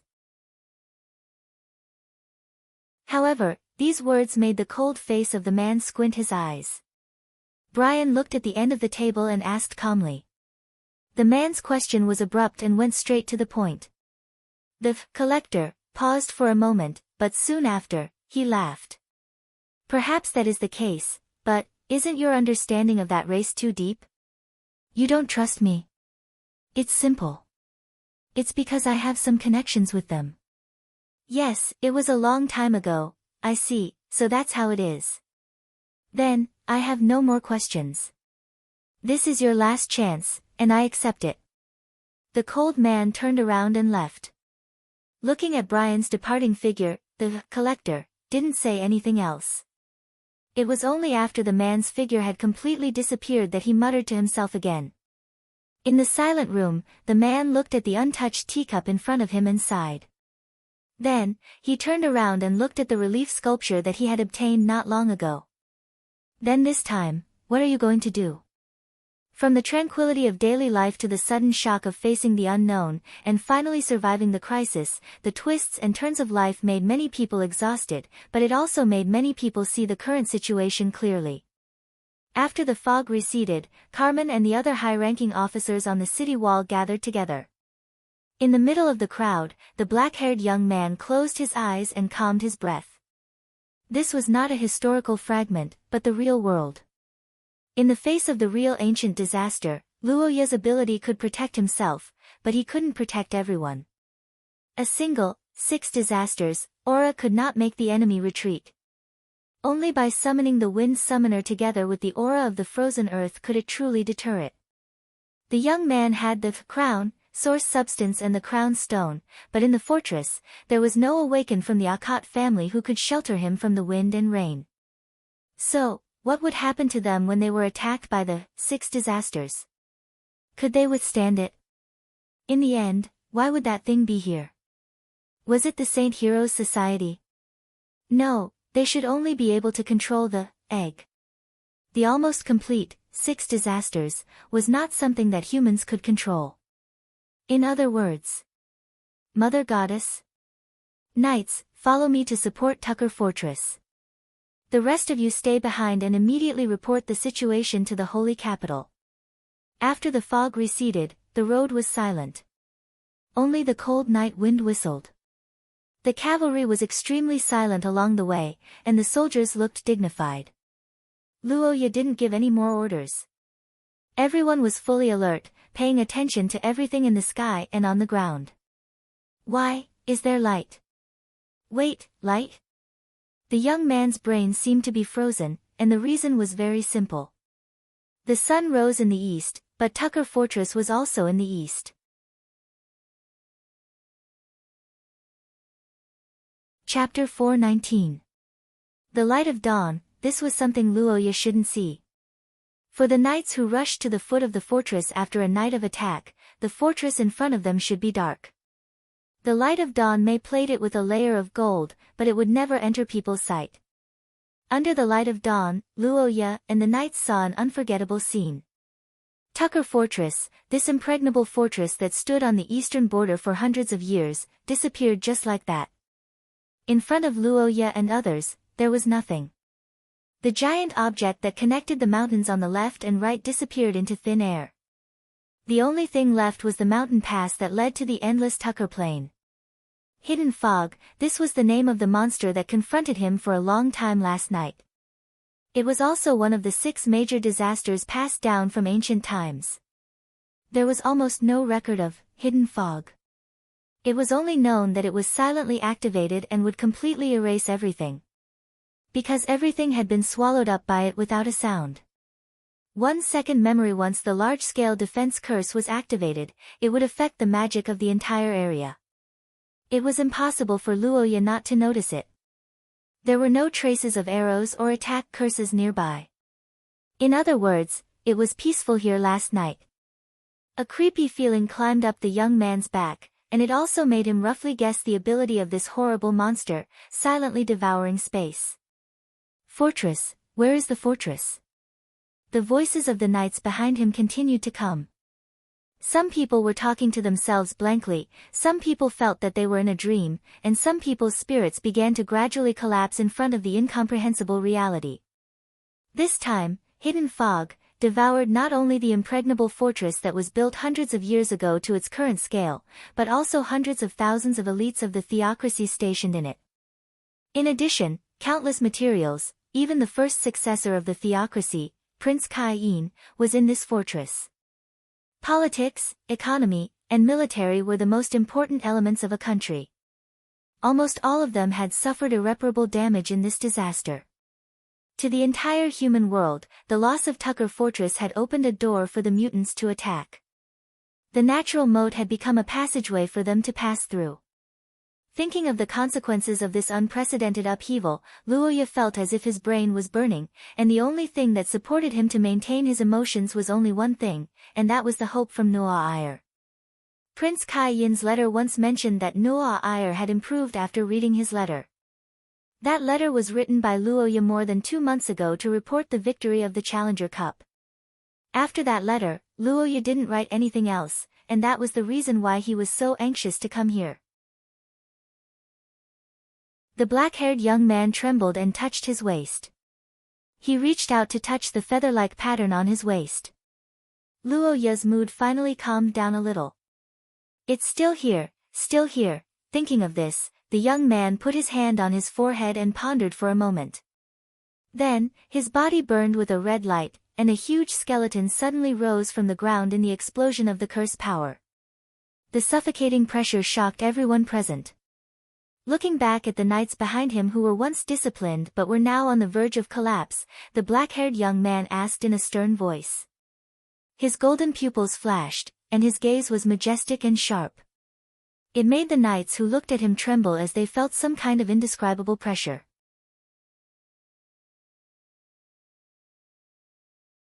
Chapter 420. Close, very close. After a day of galloping, Luoya's condition wasn't as good as he imagined. In other words, he underestimated the consumption of his energy during the confrontation with the hidden fog. After observing the battle between the three groups of aliens and the Noa, Luoya was sure that the girl's ability was gradually improving. The scale of the mountain of corpses and the sea of blood was the most direct manifestation of this. Resonance. This was a situation that would only occur when the sacred artifact sensed the breath of its owner. In the case where Luoya didn't move, the only possibility for it to react was the appearance of the other half of the authority. The black-haired boy who immediately understood the situation opened his eyes slightly and began to quickly perceive the situation around him. Unfortunately, what appeared in front of him wasn't the girl he was familiar with, but a light that came from afar. 1 second. Remember the blazing ray with light and heat cut through the darkness. It was like a spear of stars that extended infinitely toward the boy. The hot wind that could burn everything rushed toward him, but Luoya couldn't react in time. The reason was very simple. It was a sudden and extreme attack that took less than 1/10 of a second. Not to mention normal humans, even extraordinaires with superior physical and mental abilities would not be able to cast spells in such a short period of time. Attacking without even saying hello, how rude. Under the strange fluctuation of the spell, the air in front of the boy suddenly became hazy and dreamy. The bright and scorching light hit Luoya's body like refraction and fell into the darkness behind him, making a loud noise. The black-haired boy looked up at the distant sky. What he saw was the light that rose like the sun and the girl with the wings of light spread out. Thousands of meters away, Luoya's golden pupils and the girl floating in the air looked at each other. Both of them didn't say anything. The black-haired boy felt a chill in his heart at this moment. He knew that the most terrifying thing had finally happened. Looking at Luoya on the ground, the golden-haired angel's face didn't change at all. The once blue eyes had been eroded by the divine light, and the aura on her body was far from what it was in the past. In Luoya's eyes, the girl now seemed like another person with the same face, or perhaps, another god. Has she completely turned into an angel? Turning into an angel was indeed irreversible, but Kai-in said that there was a red line to turning into an angel. As long as one didn't cross it, there was still hope. So, did Noa cross this line? Noa. It's me, Luoya Akot, do you still recognize me? Facing the sky and earth, Luoya looked up at the sky and asked with a hoarse voice. His eyes were focused on the figure in the sky. Then, he saw a scene that could be considered as his salvation. The silent white flames began to burn on the girl's body. At the same time, an indescribable pressure suddenly fell on Luoya. Under the huge pressure of the god's aura, the ancient gods from the distant shore appeared one after another. However, this terrifying pressure didn't bring fear to Luoya, but surprise. Seeing the changes in the girl's body, Luoya's golden pupils suddenly shrank. Thousands of emotions surged in his heart, and for a moment, he even choked up. The agitated curse power roared in the boy's body and rushed up to light up his eyes. The figures of Gulan Daer, Pei-Tila, and Altacia turned into solid bodies one after another, confronting the expanding light in the sky. The ancient gods that appeared at the same time didn't look down on the world as they did in the past. Under the vast and mighty light that had occupied the sky, the giant golden snake narrowed its eyes. The white-haired witch was also expressionless, which was rare. The huge skeleton was silent, condensing its energy and power to the extreme. In the silence, the three gods all looked as if they were facing a great enemy. Noah was the most powerful main character in Recorder's Eye. There was no doubt about this. She was the light of judgment, the holy sword of condemnation, the child of destiny that was born after many years in this world. Now that she had almost turned into a god, she was even more dangerous. Lord Hero, I know that you want to save her, but I advise you to give up on this idea. That isn't an ordinary angel, give it your all, or you'll die. Angels, as a race under the primordial goddess in ancient times, had always considered themselves as the messengers of God. Indeed, most races in the outside world viewed them as sacred. But in fact, as a race, just like how humans had different talents, angels also had different levels and divisions of labor. Therefore, generations of Heathcrete's heirs had great potential. The awakening of their bloodline was a journey for them to find their roots, or rather, to find the ancient angel who was the most similar to them and obtain and inherit their power. This was why every member of the Heathcrete family was different after awakening their bloodline. Angel King. The current Noah was, to a certain extent, a fallen god. She was also the king of a race like Pay-Tila and the others. This was also the reason why the three ancient gods were facing a great enemy. In terms of attributes, the power of an angel was not easy to deal with. Except for Gulandair's immortality, Pay-Tila and Altatia's powers were unable to suppress her. Boom! Give up the sky and fight in close combat. In mid-air, the holy beast clashed with the angel. Earth, fire and boulders blocked the girl's path of escape. In front of her was Mother Earth's giant mouth that was glowing red. But in the face of this situation, the blonde girl's expression did not change. She did not slow down or dodge. Instead, she chose to fall into the snake's mouth. The moment Noah swallowed, Pay-Tila's pupils contracted. The witch below also frowned. Both gods did not understand why the enemy would voluntarily enter Mother Earth's body. Inside the giant snake, a golden light suddenly appeared. It began to flicker from one point, and then countless cracks quickly spread out. Part of the giant snake's body that covered the sky turned golden as if it was corroded by poison. Then, with a loud bang, it collapsed. Not good. It could not be stopped. In the sky, the giant snake that was split into two parts let out a miserable cry and fell to the ground. The angel that broke out of the snake's body further accelerated. She spread her wings of light, and while moving forward, she released thousands of arrows of light from it. The giant's roar sounded in the night. At the critical moment, the Gulandair burst out with a strong aura of death. It swung its fist at the meteor that was rushing straight at it. Under the power of the King of Giants' fist, the blonde angel finally changed her expression and changed her route temporarily to dodge. The sky that had already turned golden changed color when the Noah attacked. It rolled like breathing, constantly collecting magic elements and transforming them into the girl's power. At the end of the attack, the Gulandair resisted with its whistling bone fist. Although it was only a little each time, the Gulandair that came in contact with the angel's power was also corroded. The time that it could fight was constantly decreasing like a countdown. And after a series of changes, Luoya's curse power was almost exhausted. Under the illumination of bursts of light, the Queen of Witches floating beside Luoya turned her head and looked at the boy. For the first time, there was some sincere pleading in her words. Looking at the black-haired boy, the witch said that the future could not be changed. The Noah's angelization came from the King of Angels. This was something that no one had thought of before. It was an accident, and it was also her own destiny. The witch's words were rarely in line with the common values of the secular world. The logic that she said was almost irrefutable. However, after listening to Altatia's words, Luoya looked forward without saying a word. The moment such a question arose in the boy's heart, time seemed to stop flowing. A piercing sense of crisis was like a knife on his back. But when he thought of the girl's cold corpse after she died, Luoya's heart felt as if it was being torn apart. If he killed the Nuo Iyer, Luoya could indeed live, but there was no difference between that and death. The Nuo Iyer's angelization was his own reason, but the boy also had a reason to save her. Under the illumination of the light, the black-haired boy's tone was calm. He looked at the witch in front of him.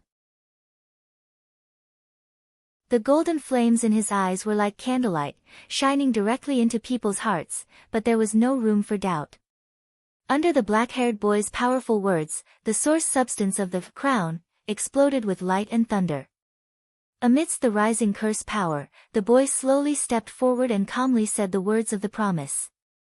"She's only asleep, and I will wake her up. Right now, right here."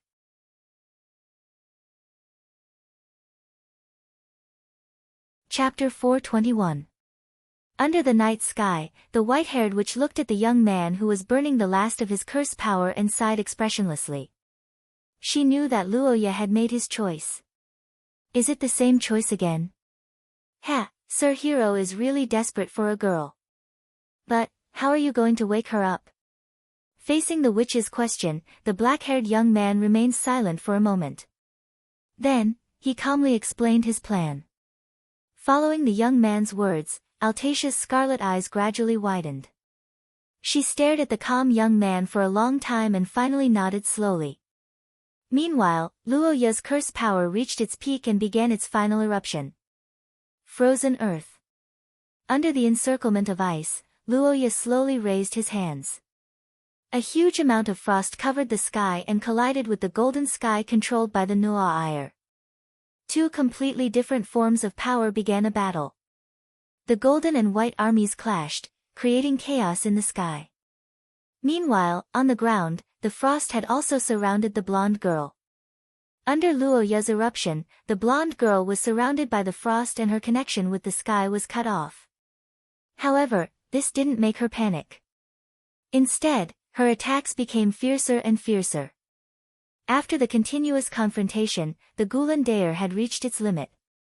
In order to awaken the Nuo Iyer, the first thing that Luoya had to do was to get close to the girl. Whether it was physical contact or a spell, distance was the prerequisite. And the only one who could help Luoya get close to the girl was the Gulan Daer. Just move forward. Under the surging of his curse power, the young man with a red glow around his body walked straight toward the girl. Seeing Luoya approaching, the Angel King immediately raised her vigilance. The expanding curse power was compressed and released in her hands, transforming into a light of destruction that could destroy everything. The silent trust in the young man's heart completely ignited the battle intent of the ancient god. The huge skeleton roared at the sky. The red glow quickly gathered on one side of its body. The left side of its body was eroded by the golden glow, but the right fist of the Gulan Daer was as red as the sun. 100 meters. The golden-haired girl switched from offense to defense. She sensed Luoya's approach, but the cold air behind her made it impossible for her to retreat. As the aftermath of the Gulan Daer's attack gradually disappeared, the Angel King chose to defend herself again. The golden-haired girl stretched out the wings of light behind her, and the curse power continued to gather. However, before she could attack, the white-haired witch beside Luoya released a curse. As she muttered, Altatia pointed her finger forward. The next moment, a black butterfly appeared out of thin air with the witch's curse as bait. It quickly gathered towards the Nuo Iyer, which had the most curse energy, and began to devour her curse energy. 30 meters. As Nuo Iyer rushed forward, the cold air that had been gathering around her for a long time suddenly erupted, covering her entire body. The frozen air from the ancient calamity made her movements stiff. A layer of white frost covered her body, but it could not freeze her in a short time. However, Luoya's target was not the girl herself. Under the impact of the frozen earth, the wings of light behind Nuo Iyer quickly turned into solid ice. The angel's wings shattered and disappeared. The girl was confined to the ground like a bird with broken wings. The moment she sensed this, the cold angel king showed emotion for the first time. Her face instantly revealed a look of panic. She had lost most of her curse power, her wings were taken away, and her body was covered in frost. However, all of this further aroused the Angel King's murderous intent. Because she knew that the person in front of her was just a human.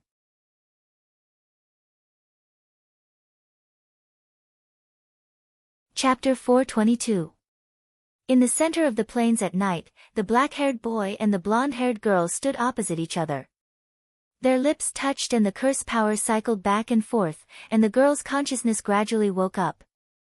Luoya, feeling the Noah Ayer's violent shaking, the black-haired boy immediately reached out and covered the girl's eyes.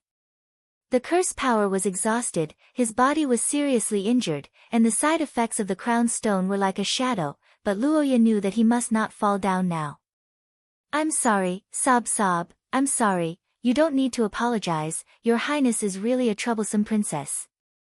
As if she was afraid that the boy would leave, the blonde-haired angel's response was unprecedentedly intense.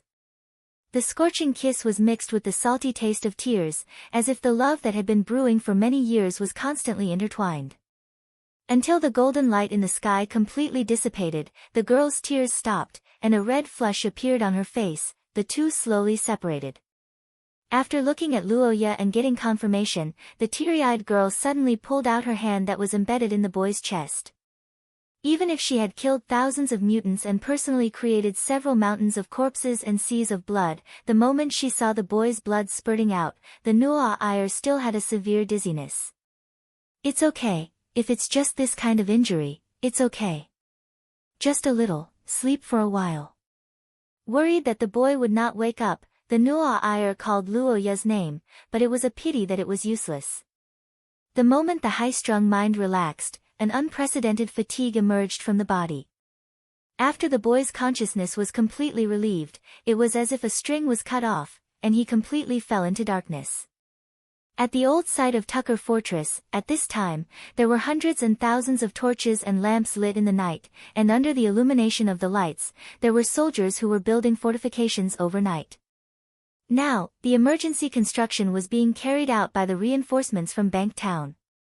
After protecting everyone that night, Luoya had become the de facto leader of Bank Town.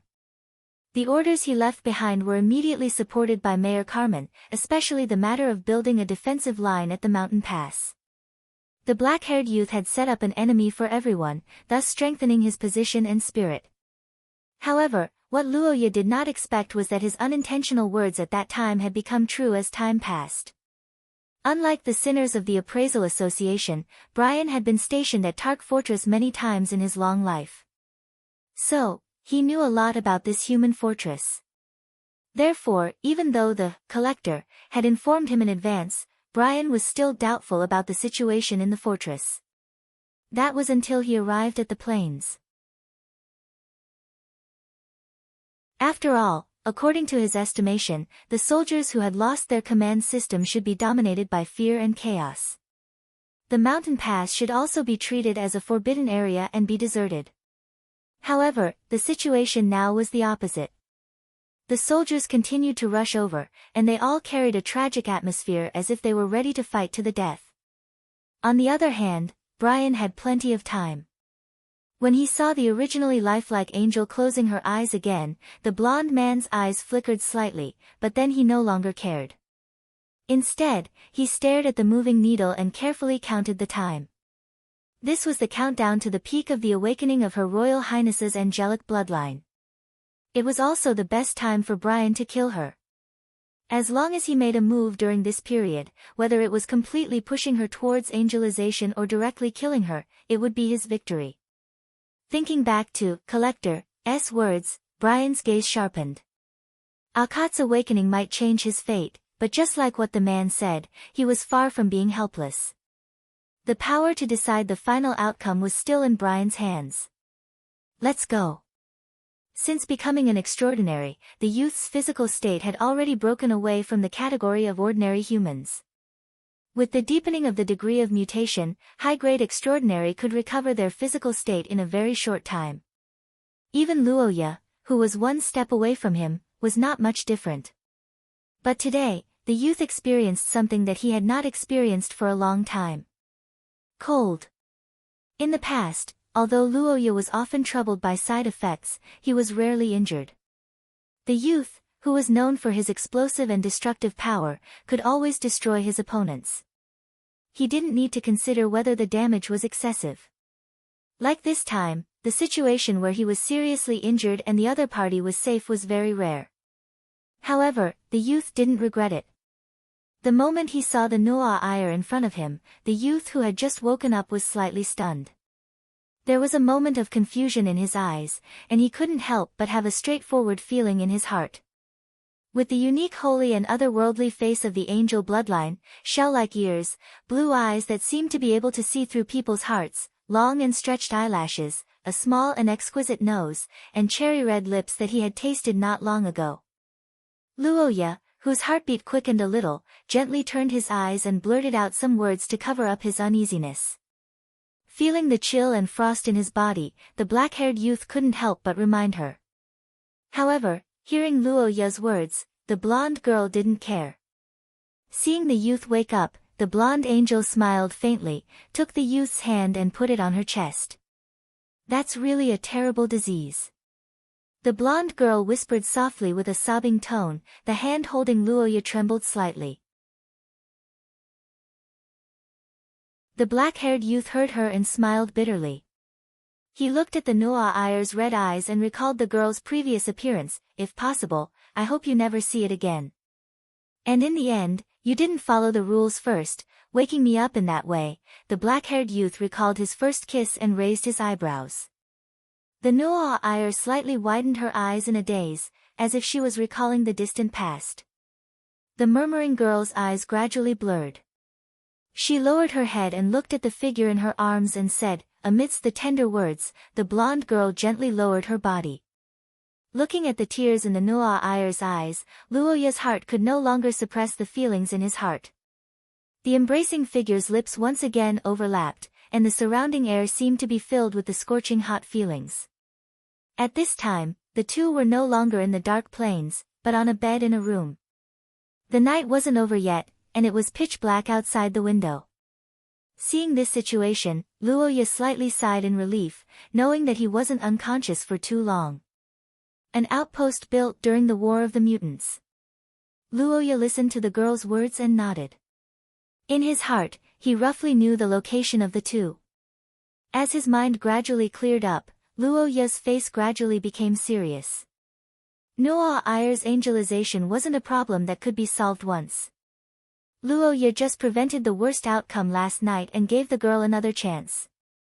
According to Kai Yin's letter, the peak of Noa Iyer's bloodline was still ongoing. As time passed, the girl's situation would probably worsen, and during this period, the most important thing was to accompany and maintain her emotional stability. Now that her father's life was unknown, Noa Iyer's heart had a flaw. Even with Luoya as an anchor to stabilize her, she might not be able to withstand the heavy wind and waves. This was like a leaky boat, even if it wasn't capsized by the wind and waves, it would slowly sink. "Noa Iyer, about Tucker Fortress, I have something to tell you." When the word Tucker Fortress was said by Luoya, the angel's body stiffened. Aware of Noa Iyer's situation, Luoya's heart ached. "Hope. What you mean is..." 6 disasters, they were indeed terrifying monsters that violated common sense, but Luoya, who had been in contact with them for a long time, had a deep understanding of them. He understood their boundaries. After thinking for a long time, Luoya felt that the biggest possibility was to devour space, but this involved a problem. That was, although devouring space could erase everything, the person who was devoured might not die immediately. The past can't be changed, but no matter what the result is, everything is not over. So, for that glimmer of hope, defeat them. I will accompany you.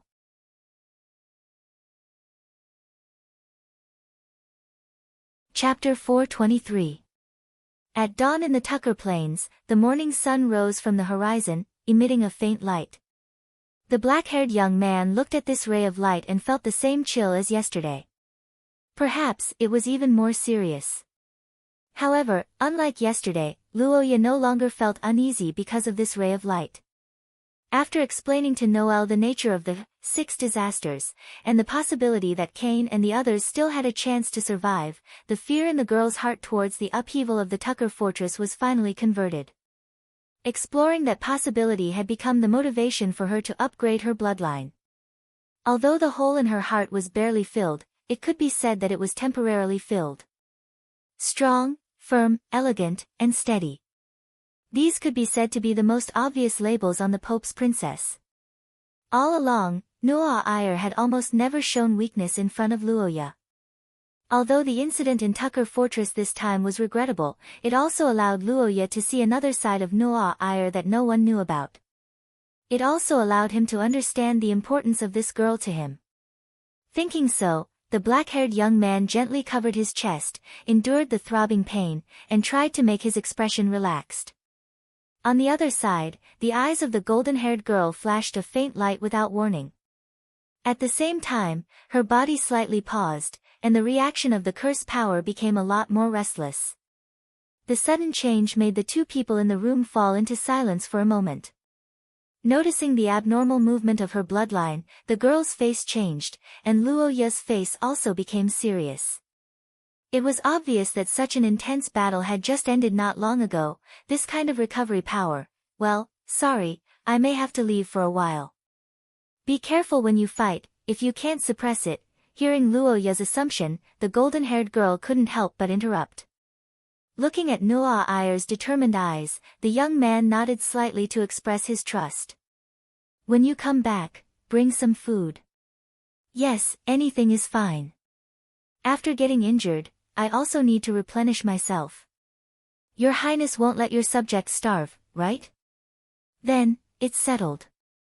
After nodding at each other, the young lady pushed open the door and flew into the distance with her wings of light in mind. On the plains, in the room where Noa Iyer left, the black-haired boy stood by the window and watched the girl's figure slowly disappear into the horizon. His face finally showed a relieved expression. The next moment, the white-haired witch appeared out of thin air and stared at Luoya expressionlessly. Yes, indeed. Cough. Looking at the youth coughing up blood, the white-haired witch had a solemn expression. She looked out the window in the direction where the girl had left and calmly asked. In the previous battle, the girl's hand had pierced through Luoya's chest. Although the boy had anticipated this and moved his heart away, the angel's power still couldn't be avoided. This was the revenge that the angel king left for Luoya. Noa Iyer didn't notice it, and Luoya would never say it out loud. In the quiet room, Altacia looked at Luoya with a solemn expression that she had never seen before. Her scarlet eyes were sharp as she earnestly said. So. Time passed by slowly. Altacia's gaze became sharper. On the other side of the river, the mountainous Mother Earth and the gigantic skeleton on the plains were listening attentively, expressing their silent agreement as they waited for the youth to make a decision. No matter how one looked at it, he had already done his duty by pulling the girl back from the brink of becoming an angel. If he continued to accompany her, it would be suicidal. For days, maybe less. The black-haired boy smiled and raised his eyebrows. The white-haired witch's expression turned gloomy. But the problem was, what if she lost? Looking at the black-haired boy, Altacia's expression was as gloomy as water. Her scarlet eyes were filled with anger, and she couldn't suppress the indignation in her heart. I have to stay by her side. I'm her last anchor.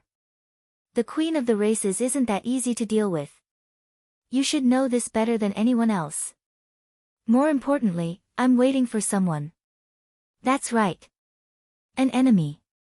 Or rather, an old enemy. You can help her block the enemy, but the evolution of her bloodline is ultimately her own matter. What if she loses? What? Do as you wish. If he wanted to protect her, he had to protect her completely. Besides, there were some things that needed to be resolved. It was already noon. The sun was shining brightly above her head.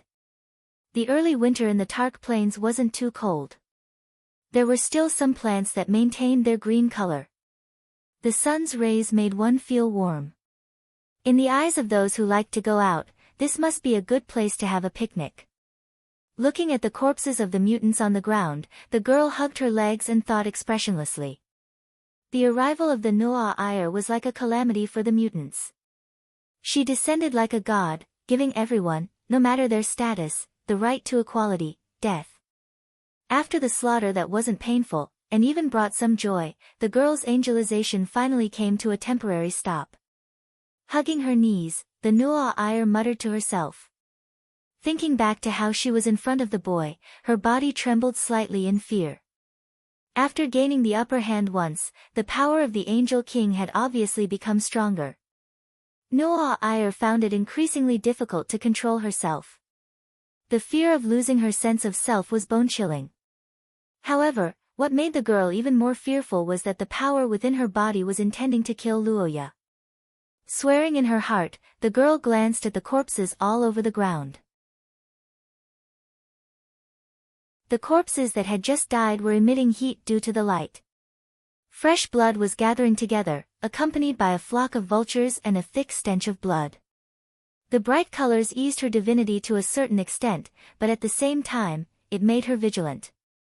In fact, since the first time she came to the eastern region as a child, the Noah Ire found that she didn't hate killing. Sometimes, she even felt a strange sense of enjoyment and accomplishment. The girl was actually very clear about the reason for this situation. It came from her atavistic bloodline, which made her eager to fight. However, the girl didn't feel proud of it. Instead, she controlled it. No one would like a bloodthirsty madman. This was the biological instinct of humans. Although Luoya was a genius in supernatural powers, she didn't like fighting. Therefore, Noah Ire was tolerant and kind. Only during the birthday party when she returned from the eastern region every year, would she occasionally attack the boy because of the joy in her heart. Right, food. Thinking of the hand that went through the boy's chest last night, Noah Ire's heart would produce a phantom pain. Her expressionless face fluctuated, and the feelings in her heart urged her to do something. In the sacred white hall, a white-haired old man was sitting on the throne, silently looking forward. The death of his son, the loss of the theocracy's stronghold, and the loss of hundreds of thousands of soldiers. Any one of these could easily overwhelm a person. In fact, after receiving the news for more than half an hour, the old man only did one thing, and that was to repeatedly look at the scene. The reason was very simple. It was because he was John Heathcliff. 6 calamities. Although most people in Shia didn't know about them, they were not unfamiliar to the Vatican, who had been fighting against evil cults for many years. Heathcliff, who had a good relationship with the Akkad family for a long time, had a lot of records about them. It wasn't the first time that the 6 calamities, the messengers of Mother Goddess, had appeared in the Third Era. However, they had never caused such a huge commotion before. After all, these monsters all had one thing in common, and that was that they needed a long time to grow. Therefore, it wasn't their style to expose themselves so early and alert the civilization. Pondering over this question, St. John's face grew colder and colder. He had a premonition that humanity was about to passively welcome a magnificent era. He didn't know if it was a coincidence or fate, but the young people of this generation were as bright as the stars, as if they had gathered the destiny of humanity. The collision between the two would definitely cause an intense reaction. Now that the accident happened in Tark Fortress, the power that protected the girl had almost disappeared.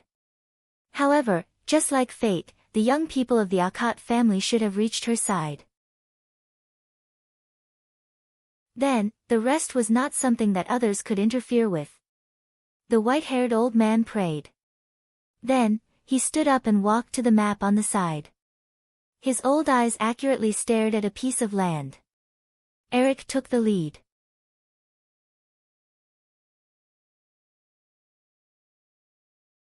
Chapter 424.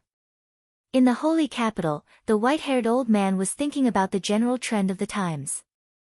Thousands of miles away in the Tucker Plains, the black-haired young man was also thinking about everything under the afterglow of the setting sun. It could be seen that the girl had put in a lot of effort for this, and the black-haired young man who proposed this matter naturally did not want to be outdone. He wanted to do something himself, but he did not expect to be flatly rejected by Miss Angel on the grounds that she was injured. In desperation, the restless black-haired young man could only divert his attention, and the matter of Mother Goddess was almost naturally recalled by him. The black-haired young man could basically guarantee that in the current Shia, if he said that he was the second most watched by Mother Goddess, no one would dare to say that they were the first. He even had the confidence to wrestle with the Archbishop of the Saint Heroes Society. After all, Luoya was also an old friend of his. The young man who was a guest star of the Saint Heroes Society thought so and shook his head, finding joy in his own luck. This time in Bank Town, although Luoya seemed to have seen Mother Goddess, there was basically no reaction of being watched. For this, the young man carefully analyzed this point and thought that it should be an illusion brought by the appearance of the fog of concealment, and it should not be the real Mother Goddess. After all, if it was just an underdeveloped, 6 disasters, the awakened of Akkad could still think of something. For example, in the past, Luoya's ancestor, Vincent, seemed to have chased after Mr. Darkness, but if it was Mother Goddess, at least for now, the young man had no power to fight back. Previously, Hanks once said that many people found the core of their beliefs through the experience of life and death, and thus promoted to source level 3. After Luoya was seriously injured this time, he vaguely had some feelings in his heart, but he was afraid that it would take some time to summarize them. Luoya, Luoya, Luoya. Really, what are you thinking about? You didn't respond when I called you, I thought you. Sorry, I was a little sleepy just now, so I didn't hear you. Looking at the young man with an apologetic face, Noah Iyer was silent for a moment. After her rapid breathing calmed down a little, the young girl bent down and couldn't help but confirm again. Of course. You've already healed the wound on my chest, and I've already removed my internal organs. What else can happen? After hearing Luoya's words, the Noah Iyer, who had personally treated her and even confirmed her wounds several times, could only nod hesitantly. However, looking at the smiling young man, Noah Iyer subconsciously felt that something was wrong. I'm fine. I was just thinking about something related to the Mother Goddess and got a little lost in thought. After hearing Luoya's honest confession, the blonde girl heaved a sigh of relief. She stepped forward and wrapped her arms around the young man's neck. Leaning her head on his shoulder, she whispered softly. Is this an order? Then I will obey, Your Highness. It's still a little cold in the Tucker Plains at night. You're weak, so you need to be careful. After the sun went down, Luoya, who felt a little cold, covered himself with a blanket. Just as he was about to instruct Noah Iyer to wear more clothes, he suddenly frowned because he smelled something. The young man's expression changed. Seeing Luoya like this, the blonde girl blinked her eyes and panicked. She couldn't help but think of the bloody smell after her massacre. What's wrong? Is there a bloody smell? It's probably from handling food. Wait, food. It seems that Noah Iyer's first time won't be too smooth. Half an hour later, Luoya and the blonde girl sat opposite each other. On the table in front of them, a roasted chicken was lying on the plate, accompanied by some roasted vegetables. For a long time, Noah Iyer, as the princess, whether it was maintaining the relationship with the nobles or personal reputation, her performance could be described as perfect. She also excelled in art, music, and other aspects. Even in St. Freya Academy, where geniuses gathered, she was still the top student among the top students. The black-haired young man observed Noah Iyer with some curiosity in his golden eyes. In fact, this was the first time he saw his princess fail in something. But Luoya wasn't surprised. After all, the princess cooking was already very ridiculous in Shia. Not to mention an old country like the Austin Empire, even in a highly developed and open area like Rose, noble women didn't know how to cook. The only exception was probably the country of scholars, Bulonia, where many noble women were interested in cooking desserts. But the country of scholars was in fact a country founded by a group of civilian scholars, so it was fundamentally different from others. Observing the roasted chicken that was a little black, but other than the heat, there was no problem. Luoya thought for a moment, then directly cut a piece and put it into his mouth, making the blonde girl opposite him stunned. Is that so?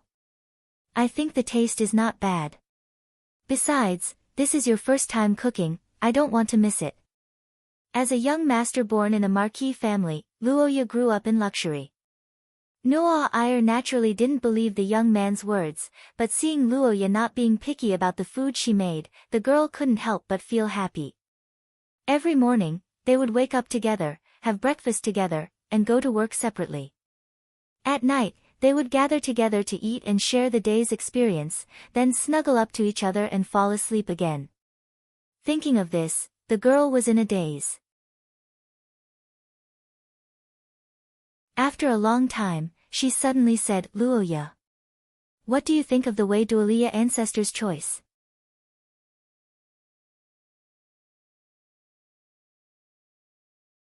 Chapter 425. At the dining table, the black-haired young man was stuffing food into his mouth as he thought about how the princess learned this skill. However, after a long silence, Noah Iyer's sudden question caught him off guard. Noah Iyer's ancestor, Wei Duolia, and Luoya's ancestor, Ponte, were once teacher and student. After going through a series of hardships together, they finally fell in love with each other. However, due to their identities and many ethical issues, they couldn't become husband and wife in the end. After comparing the records of both sides, Luoya could basically confirm that these two ancestors couldn't bear it anymore and faked their deaths to escape after the theocracy entered a period of peace. However, Noah Iyer's question made him somewhat unsure of how to answer. Looking at the confused young man, the golden-haired girl pondered for a moment and couldn't help but look forward to it. Indeed, for them, that's probably the best ending. That kind of life. Do you like it? Facing Noah Iyer's expectant gaze, Luoya couldn't help but stare blankly at everything in front of him in silence. For ordinary people, it was a daily life, but for the girls, it was a dream. In fact, even during the holidays, Miss Angel had a lot of things to do. Being friendly with the nobles in the palace, being roped in by the local nobles, and many other matters in the Vatican consumed a lot of Noah Iyer's energy. As for the future, the prophecy of destruction, if it was only a fantasy that existed in Wilhelmina's words before, then now, everything was slowly becoming a reality. For the girls, the personal line crisis in Eye of the Recorder was like a shadow that followed them closely. Noah Iyer's experience this time was a warning. If you want to say that I like it, then I definitely like it. However, Wei Duolia's ancestor did that on the premise that the country was stable and the tide of the era was peaceful. I'm afraid this is already very difficult for us now. It's okay to experience it, but let's forget about faking our deaths. Otherwise, the theocracy will be in chaos. As a subject, what I should do now is to advise my lord. I don't want to be known as a traitor. But, if that day really comes, I want to be with you. Miss Angel couldn't help but widen her eyes at the unexpected attack. She didn't know how to respond to the blunt words. Her lips trembled, and her cheeks began to blush. After a moment of silence, she couldn't help but ask. I don't agree, but that's from the standpoint of the government. In the end, the sudden disappearance of the emperor is a fatuous ruler. However, a self-indulgent ruler is actually nothing. Like I said, it was the government's position before, not my own. It doesn't matter if you're a muddle-headed and tyrannical ruler, a tyrannical tyrant, or a mediocre ruler. I don't care. What I need to do is to stay by your side, just like right now. Looking into the young man's golden eyes, the golden-haired angel was stunned for a moment. Suddenly, she felt her eyes heating up. She could only turn her head to the side to hide it. In this world, there are people who judge things as they are, and there are people who entrust their trust to others. Neither is right or wrong. I just chose the latter because I believe in Noah Iyer Heathcliff. You speak as if you're a puppy following behind its owner. Can I put the chains on you? Tisk, how stubborn. Speaking of which, it's almost time. Is it just the two of us? The black-haired young man who was thinking about the date narrowed his eyes and looked at the girl opposite him with a warm smile.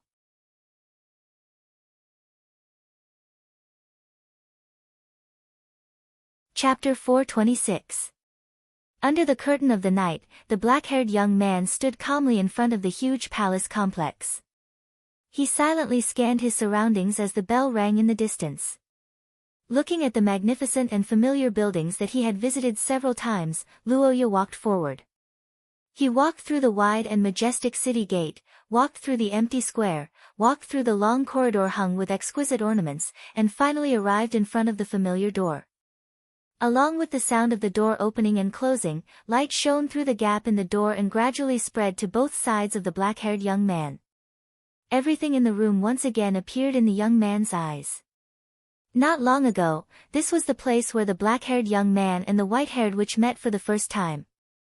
In this dark place where flowers bloomed, the two of them fought with their wits as their weapons. They both won and lost, joined hands once again and used this as an opportunity to sign a contract. At this moment, the golden color had already spread between the throne and gradually extended from the corner of the wall. In fact, during the process of entering here, Luoya had already seen this familiar radiance. When this land was completely dominated by the golden color, the witch would lose control of this place and her connection with the black-haired young man would be severed. The result was obvious. Luoya had already predicted this result, but even so, looking at the witch on the throne, the young man was filled with guilt. On the high platform, the white-haired witch gently stood up. Her scarlet eyes flickered and her face showed some displeasure, just like a young girl quarreling with her lover. No, I just feel that I have wronged you. Hearing the black-haired young man's words, Altacia fell into silence while Luoya revealed an apologetic expression. In ancient times, the witch race had an extremely special status and authority compared to other races. It was a race that all living beings feared. Even the angels who considered themselves as messengers of God didn't dare to easily offend them. As the queen of the witch race, Altacia had an extremely high self-esteem. On the throne, hearing Luoya's words, the white-haired witch's expression calmed down a little. She looked at the young man and the anger in her heart gradually extinguished. After a long time, she looked to the side and said, What are you referring to? On the throne, a rare smile appeared on Altacia's face. She raised a finger and said with bright eyes, I see. Should I say that you haven't forgotten your original intentions? The angelic corruption won't stop here. It will continue to worsen after I die. When you encounter your enemy, the corruption should have reached its final stage. By then, I'm afraid that only the Gulan Daer, whose attributes conflict with the angels the most, will be able to move. I'm afraid your enemy isn't as simple as you think. I can sense a chaotic aura that is full of inauspiciousness.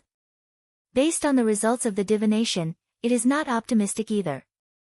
As the queen of witches, who was synonymous with calamity in the ancient times, anything that could make Altacia feel ominous would definitely be extraordinary. Witches' divination abilities were second only to the goddess of fates. Indeed. Looking at the calm and slightly helpless young man below, Altacia's face showed a pleasant smile. She narrowed her eyes slightly, and her eyes were full of expectations. The small and flexible tongue licked her lips gently. The white-haired witch stroked her cheek with her hand and said with narrowed eyes, revealing an inexplicable desire. Luoya was unmoved by this, but he was grateful to the witch's support from the bottom of his heart. If you want to get something, you have to pay something. For Transcended, it is the same whether it is ancient times or now. Depression and joy are also contradictory. I always face this situation. Sir Hero is really evil. The black-haired young man raised the corner of his mouth and shook his head.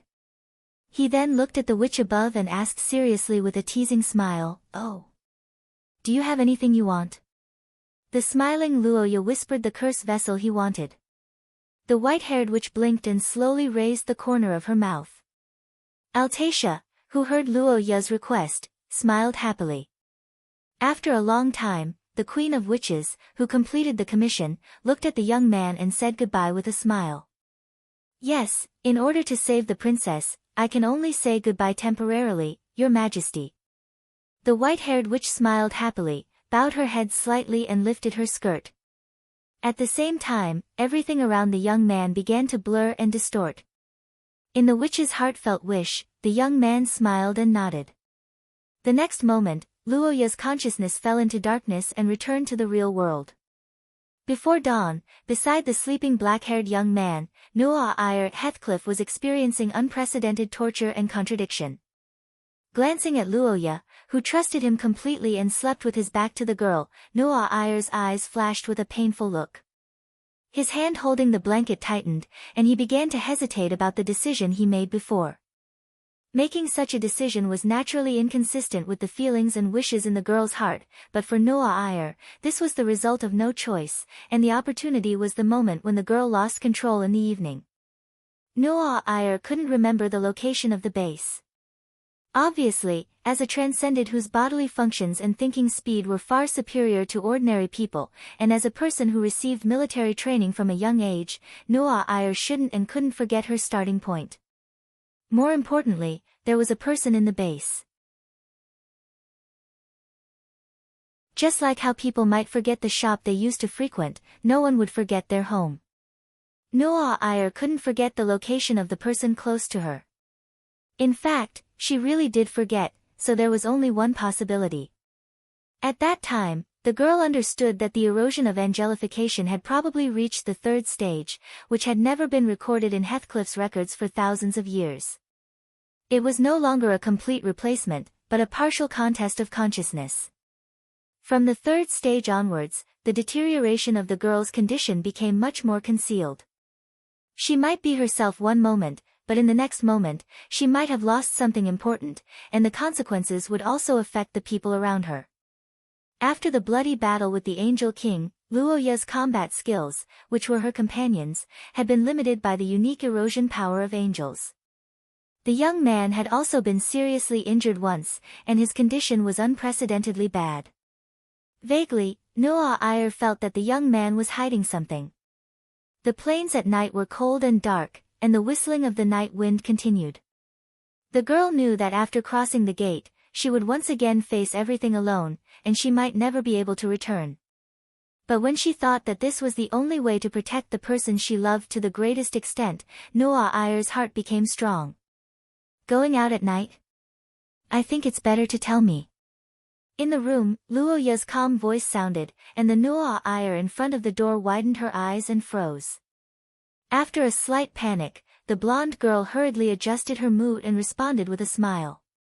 The black-haired young man did not comment on the answer given by Noah Eyre. After a moment of silence, Luoya asked again, I can't sleep. I can't sleep. It's almost dawn, so I want to make breakfast. I'll be back soon. Muttering the blonde girl's words, Luoya slowly stood up and touched her chest. She could not help but feel an inexplicable sense of relief.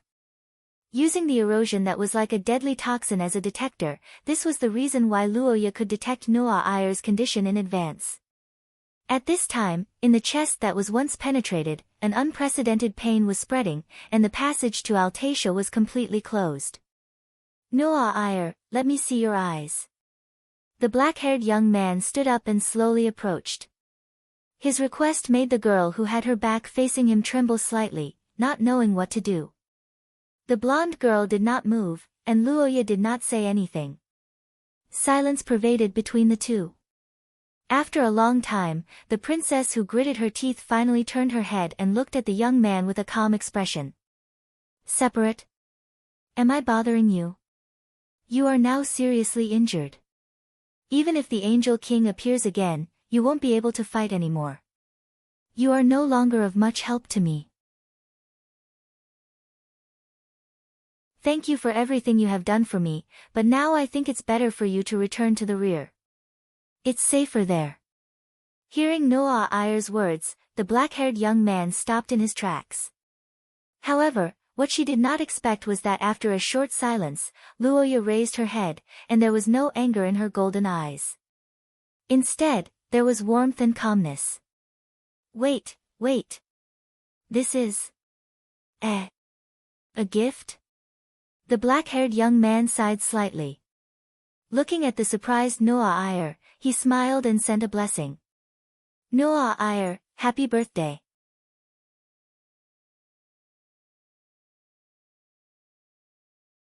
Chapter 427.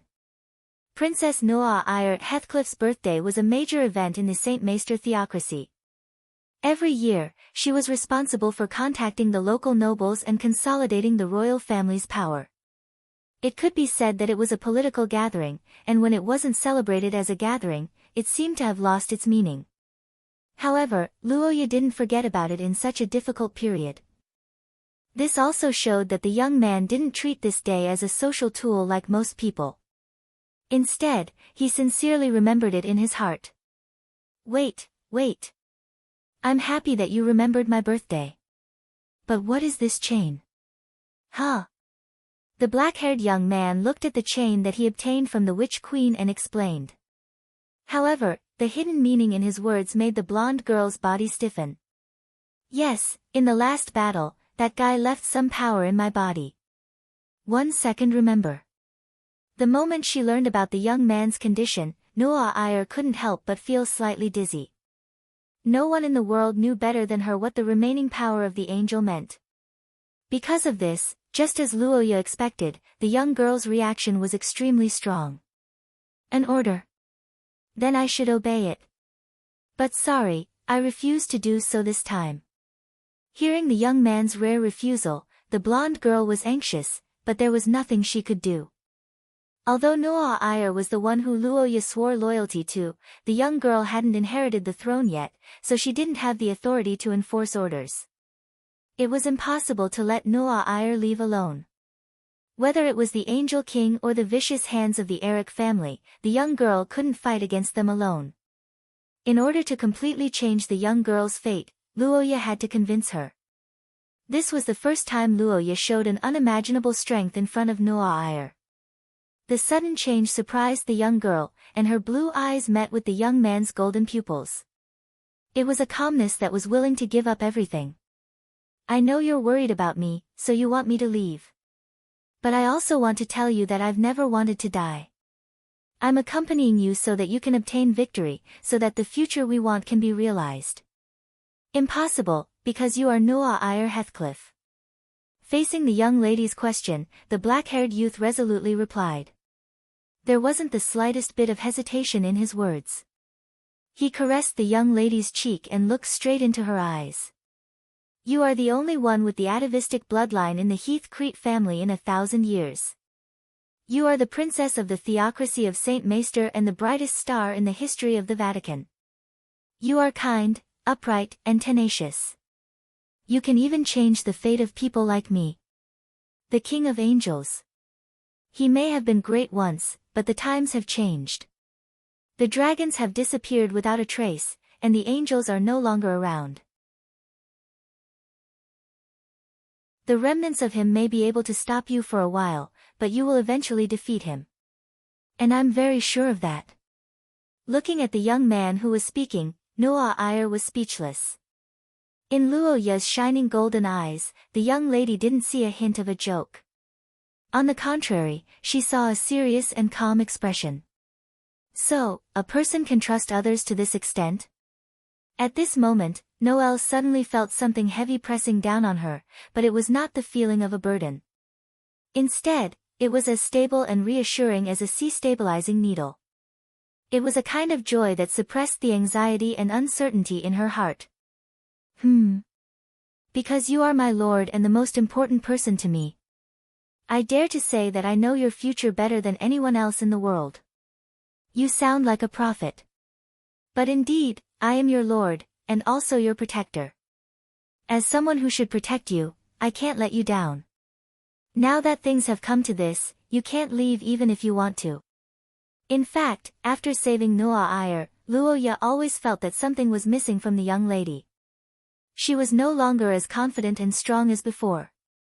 But now, after Luoya's encouragement, the young lady angel's heart was once again whole, and this was his biggest goal. How troublesome. But, this should be enough. The unexpected situation made Luoya reveal a surprised expression. The young man who lost his balance because of the pull could only reach out his hand to support himself on the door. Amidst the dull sound, Luoya raised his head and saw the young lady's smiling face right in front of him. Realizing that something was wrong, the young man's face stiffened. The blonde young lady raised her hand and looked at the holy white shackles and chains with a smile. Wait.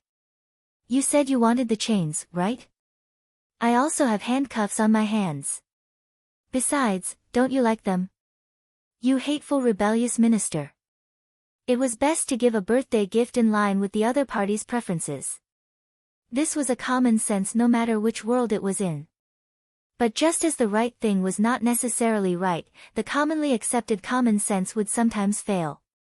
The failure this time was a good proof. This was probably Luoya's intuition. Luoya asked Altacia to create this curse vessel. The original intention was to give it as a gift, but it was more for the young lady's bloodline promotion. However, such a reasonable and far-sighted item was used in a way that it shouldn't be used because of the user. On the lawn, the black-haired young man, who was wrapped in a circle of chains, sat in front of the blonde young lady, looking at the sky and silently regretting his mistake. On the other side, Noah Iyer held one end of the chain and held a spoon to persuade him. From the moment the contract lock used angel power as a medium, Luoya, whose angel power in his body was far less than the young lady, was at a disadvantage. The subsequent facts also proved that Noah Iyer could almost completely control the chain. Next, she could do whatever she wanted. Luoya, you really don't want to eat? I don't want to eat. Then untie the chain. The young lady smiled happily and refused Luoya's request. Then, she leaned down and lifted her hair, revealing her white neck and delicate collarbone. She put her face close to the young man's ear and whispered softly. I refuse. Wait. What are you going to do? Looking at Noah Iyer's white and slender body, Luoya's brain couldn't help but heat up. His heart beat violently, and his breathing quickened. As a man, his male instincts began to awaken, making the young man's conditioned reflexively feel that something bad was going to happen. The angel who was holy in front of others was now flushed red, and her eyes were like silk. That unique temperament, the feeling of holy and evil mixed together, was like a poison with an unimaginable charm. Especially with her identity as the successor of the Holy See, there was an additional layer of forbidden temptation. Facing such a Noah Iyer, Luoya was utterly defeated. On the other side, the blonde young lady's foot had already lightly stepped on the young man's thigh. No, this isn't the problem. Wait. I'll eat. Aren't you going to feed me? I'll take it, so stop. Luoya, who felt that he would explode if stepped on, hurriedly stopped the punishment that was about to go out of control. After losing the reason to punish, the blonde young lady pondered for a moment, and after regaining her senses, she retracted her slender leg. Immediately after, another round of losing control. The angel who couldn't control herself grabbed onto the end of the chain, not allowing Luoya to retreat. The young man also completely stopped resisting, and after a long time of entanglement, the two of them separated slightly while panting. It's just the appetizer. After experiencing 2 accidents, Luoya finally had a meal. This time, the Noah Iyer didn't cross the boundary, and instead gently helped the young man fill his stomach. This was because the young lady knew that if the two of them continued, it would be difficult to take back the spilt water. There was no problem with the doctrine that the life born from the union with the person in love was a gift from the goddess. However, for Luoya and Noah Iyer, it was still a little too early for them to reach adulthood after only 1 year. More importantly, the current situation of the royal family was more important. Tomorrow will be the final moment, right? After lunch, on the lawn, the black-haired young man asked about the time.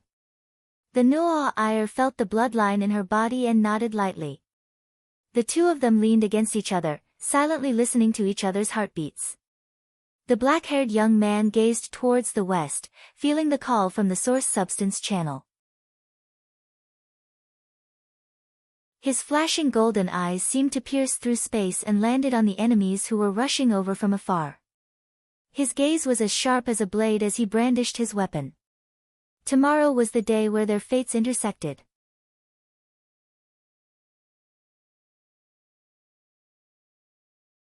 Chapter 428. Little guy, you're here. In the valley, a black-haired young man stood on a rock, looking up at the golden-haired woman he hadn't seen for a long time. After clearing his mind, he nodded gently and turned his head to observe the surroundings. He looked at the familiar place that he had visited several times, and his eyes were filled with pity. But now, the once dark valley no longer existed, and the continuous mountains were cut off. Everything had been eroded by the golden light, and most of Pei Tila's true form was gradually disintegrating as part of the earth. How is it? You haven't seen me in this form for a long time, right? Do you miss it? You can say that. Although my true form is a world serpent, it's not convenient for me to be in that form in front of Xia. That's why I have a human form. Facing Pei Tila, Luoya acted as if he was accompanying an elder, and there wasn't a trace of impatience in his expression. In fact, to the young man, Pei Tila was different from Altacia, who was like a rival, and Gulan Daer, who was like a close friend. Pei Tila was more like a mother to him. 1 second to remember. Luoya cherished this unique relationship very much, and it was because of this that the young man found it hard to bear when he saw Pei Tila's true form disintegrating. The Earth Mother also noticed this, and to a certain extent, the conversation between the two was also a form of enlightenment. My strength is close to Xia's, so my compatibility with angels is better. I didn't expect to be at a disadvantage because of this, but fortunately, I managed to block it. I won't be able to accompany you in the next battle, but that stinky bone can still move. He's very strong, and it shouldn't be a problem if you guys work together. Yes, I understand. You're very smart. You must have thought of what I said a long time ago, but I couldn't help but say it again. Otherwise, I wouldn't be at ease. I don't agree with you saving that angel girl, but I can understand. But I still think that elf girl is better. But it's okay. With me around, no matter how many wives you have in the future, you can take care of them. Sensing the sudden change in the topic, the young man's face stiffened, and he didn't know what to say. Fortunately, the Earth Mother didn't pursue the matter. After a few more words of advice, Pei Tila stopped talking, and Luoya knew that time was almost up. After thinking for a moment, the young man took the initiative to step forward and hugged Earth Mother's body. After a short daze, the golden-haired woman returned the hug. Yes, I will. Not long after, his consciousness, he returned to reality. The moment he opened his eyes, Roha was in a warm room. The valley and the mother goddess were far away from him. They were replaced by the morning sun and the blonde angel who hasn't woken up yet.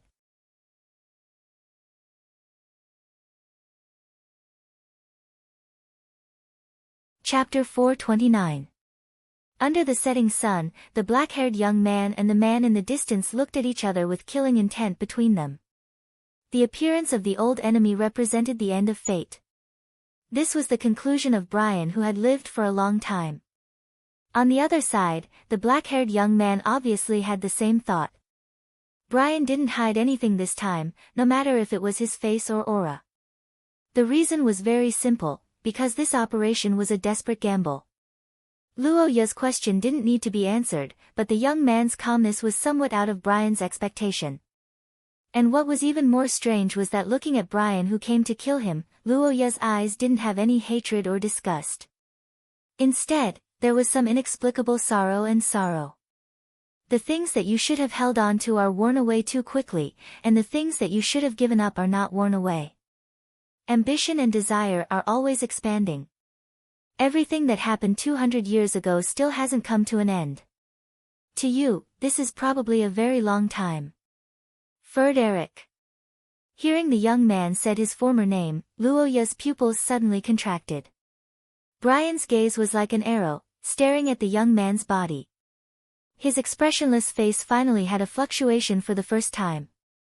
200 years had passed. Not to mention his contemporaries, even his younger generation had mostly left this world. And in this long time, Brian's face had changed several times. Luo Ya caught, as a young man who wasn't even 20 years old, it was impossible for him to know his identity. Looking at the black-haired young man, Brian asked with a gloomy face. An ominous premonition emerged in his heart. Hearing his question, Luoya remained silent. After a moment, he opened his mouth and said. But unfortunately, time flies. Things remain the same but people have changed. The fierce tiger has disappeared and the night has turned into a cold venomous snake. Facing Brian's question, the black-haired young man replied with a heavy voice. The middle-aged man's face finally changed. The shock in his heart made the middle-aged man's heart waver. He understood that his plan wouldn't go smoothly. But then the killing intent in his eyes became stronger. It doesn't matter, he hasn't lost yet. I didn't expect you to know my identity in advance. But unfortunately, fate isn't on your side. The appearance of the primordial monsters changed everything. Your plan will be disrupted. Quantity. Although the outcome of a battle between extraordinaires was not decided by numbers, one against many would still increase the difficulty. Furthermore, Luoya's source rank was not considered high.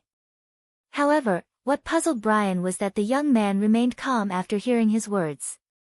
He just looked up at the sky and spoke in a gentle and calm voice. A faint smile appeared on the young man's face, causing Brian to frown involuntarily. However, before he could issue an order, a drastic change had already occurred that left everyone dumbfounded. Sturdy and broad, the shield was dyed with a layer of blood red by the light. Fine and heavy, it was a sharp blade that ordinary transcendence could not wield. The sound of clashing armor and the sound of footsteps echoed. On the fluttering flag, the symbol of the eye of the flame of Akate seemed to penetrate the hearts of the people. Of course, for the cultists other than Brian, the other flag was more attention-grabbing and terrifying.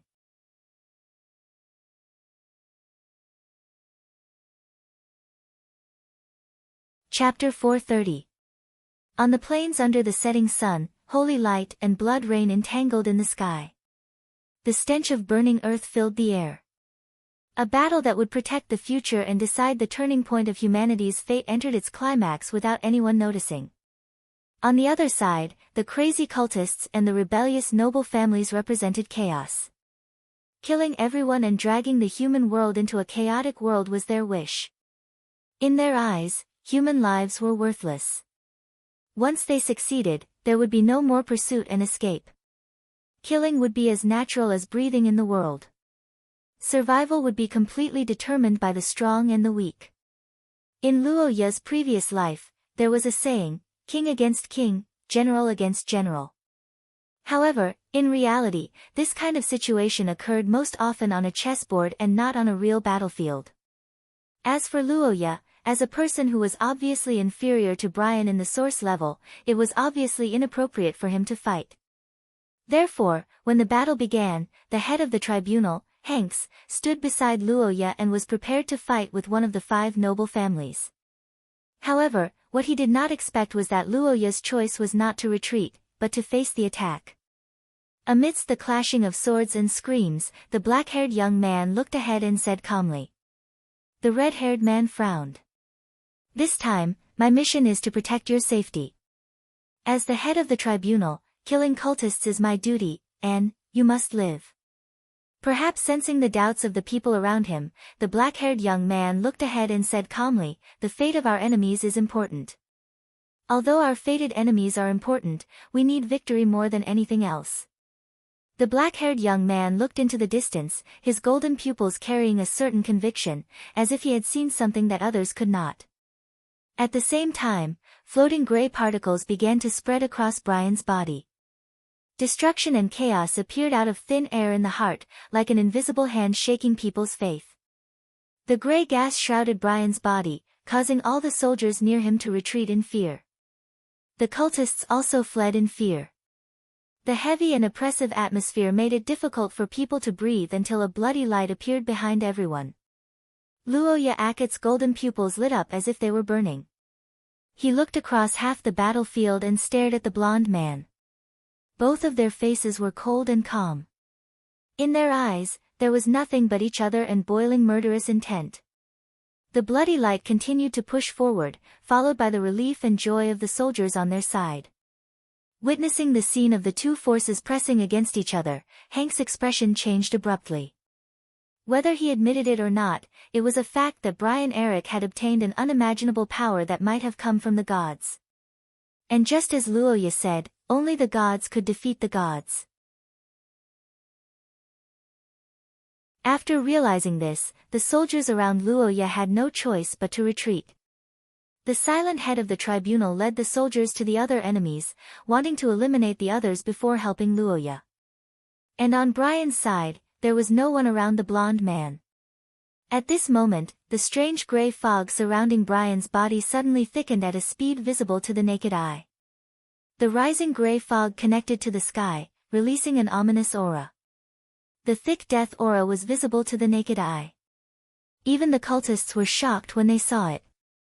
Seeing such an unimaginable and incomprehensible scene, even the tribunal, who had been fighting the cultists for many years, turned pale.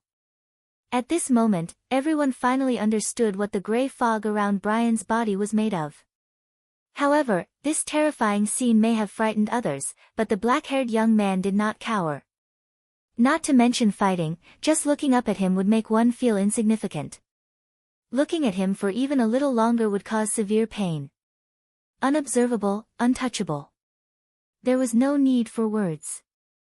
These had been firmly engraved in everyone's hearts. Instead of killing all the enemies, the best way to end this war was to defeat them. This was the consensus between Luoya and Brian. Apart from that, the blonde man also had a reminder from another person. This wasn't because he was afraid of the enemy, nor was it because he didn't have confidence in himself, but it was a cold fact. Whether it was his ability or his body, he was greatly weakened. If it was Field from the time of the Gemini War, Roja would have some confidence, but now the situation has changed. Limbs, internal organs, and various other body parts were constantly squirming together. This was what Luoya saw in Brian's eyes. Even the tribunal, who was used to seeing life and death, would be horrified to see such a scene. However, the black-haired young man was not frightened because he already knew that Brian's body must have some secrets. After the Gemini War, the Eric family had fallen. Ferd Eric's death could not be faked, and it could not be faked. The ability to resurrect a person from the dead was something that even a cult could not do. Only a god could do that. Brian Eric. This person's death was witnessed by Luoya, and it was Brian who killed him to appease the public's anger. So, what did it mean for his soul to appear in this disgusting fog? A battle between extraordinaries was not only a contest of strength, but also a contest of intellect. The moment Luoya deduced this, he understood that the chaotic battlefield was perhaps the best place for Brian to display his abilities. The moment Brian pulled out the blade, his entire body's spirit seemed to have concentrated on a single point.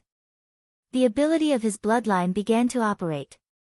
The curse power penetrated into his flesh and blood, giving him explosive power that was far beyond the usual. The explosive acceleration only lasted for a split second. Brian's body moved from stillness to movement without any preparation. Countless vengeful spirits were entwined around him as he dashed towards the youth. However, the black-haired youth's face showed no signs of panic as he faced the sword that was pointed at him. Boom! Dust and gravel rose into the sky, obscuring vision. Countless cracks extended in all directions along the Goulandair's attack. The people who were in the middle of the battle were affected by the shockwave and had to stop temporarily. The cultists, heretics, and the soldiers of the Inquisition could not help but look at the center of the battlefield. In their eyes, this attack seemed to be able to determine the outcome. It was a sword made of gray smoke, with a strong and ominous aura. The squirming gray smoke on the sword seemed to have a life of its own. It rushed towards the man who was seriously injured because he blocked the attack. At that moment, there was a wail in the air. A moment later, it gradually subsided as the man recovered from his injuries. The consumable type was the most troublesome enemy for Luoya now. The erosion of the angelic power in his chest was ongoing at every moment. Luoya's condition would worsen over time. He was now only at source level 4, but Brian seemed to have turned into an immortal. The only thing he could do now was to go all out. At this moment, heaven and earth seemed to have become a cage.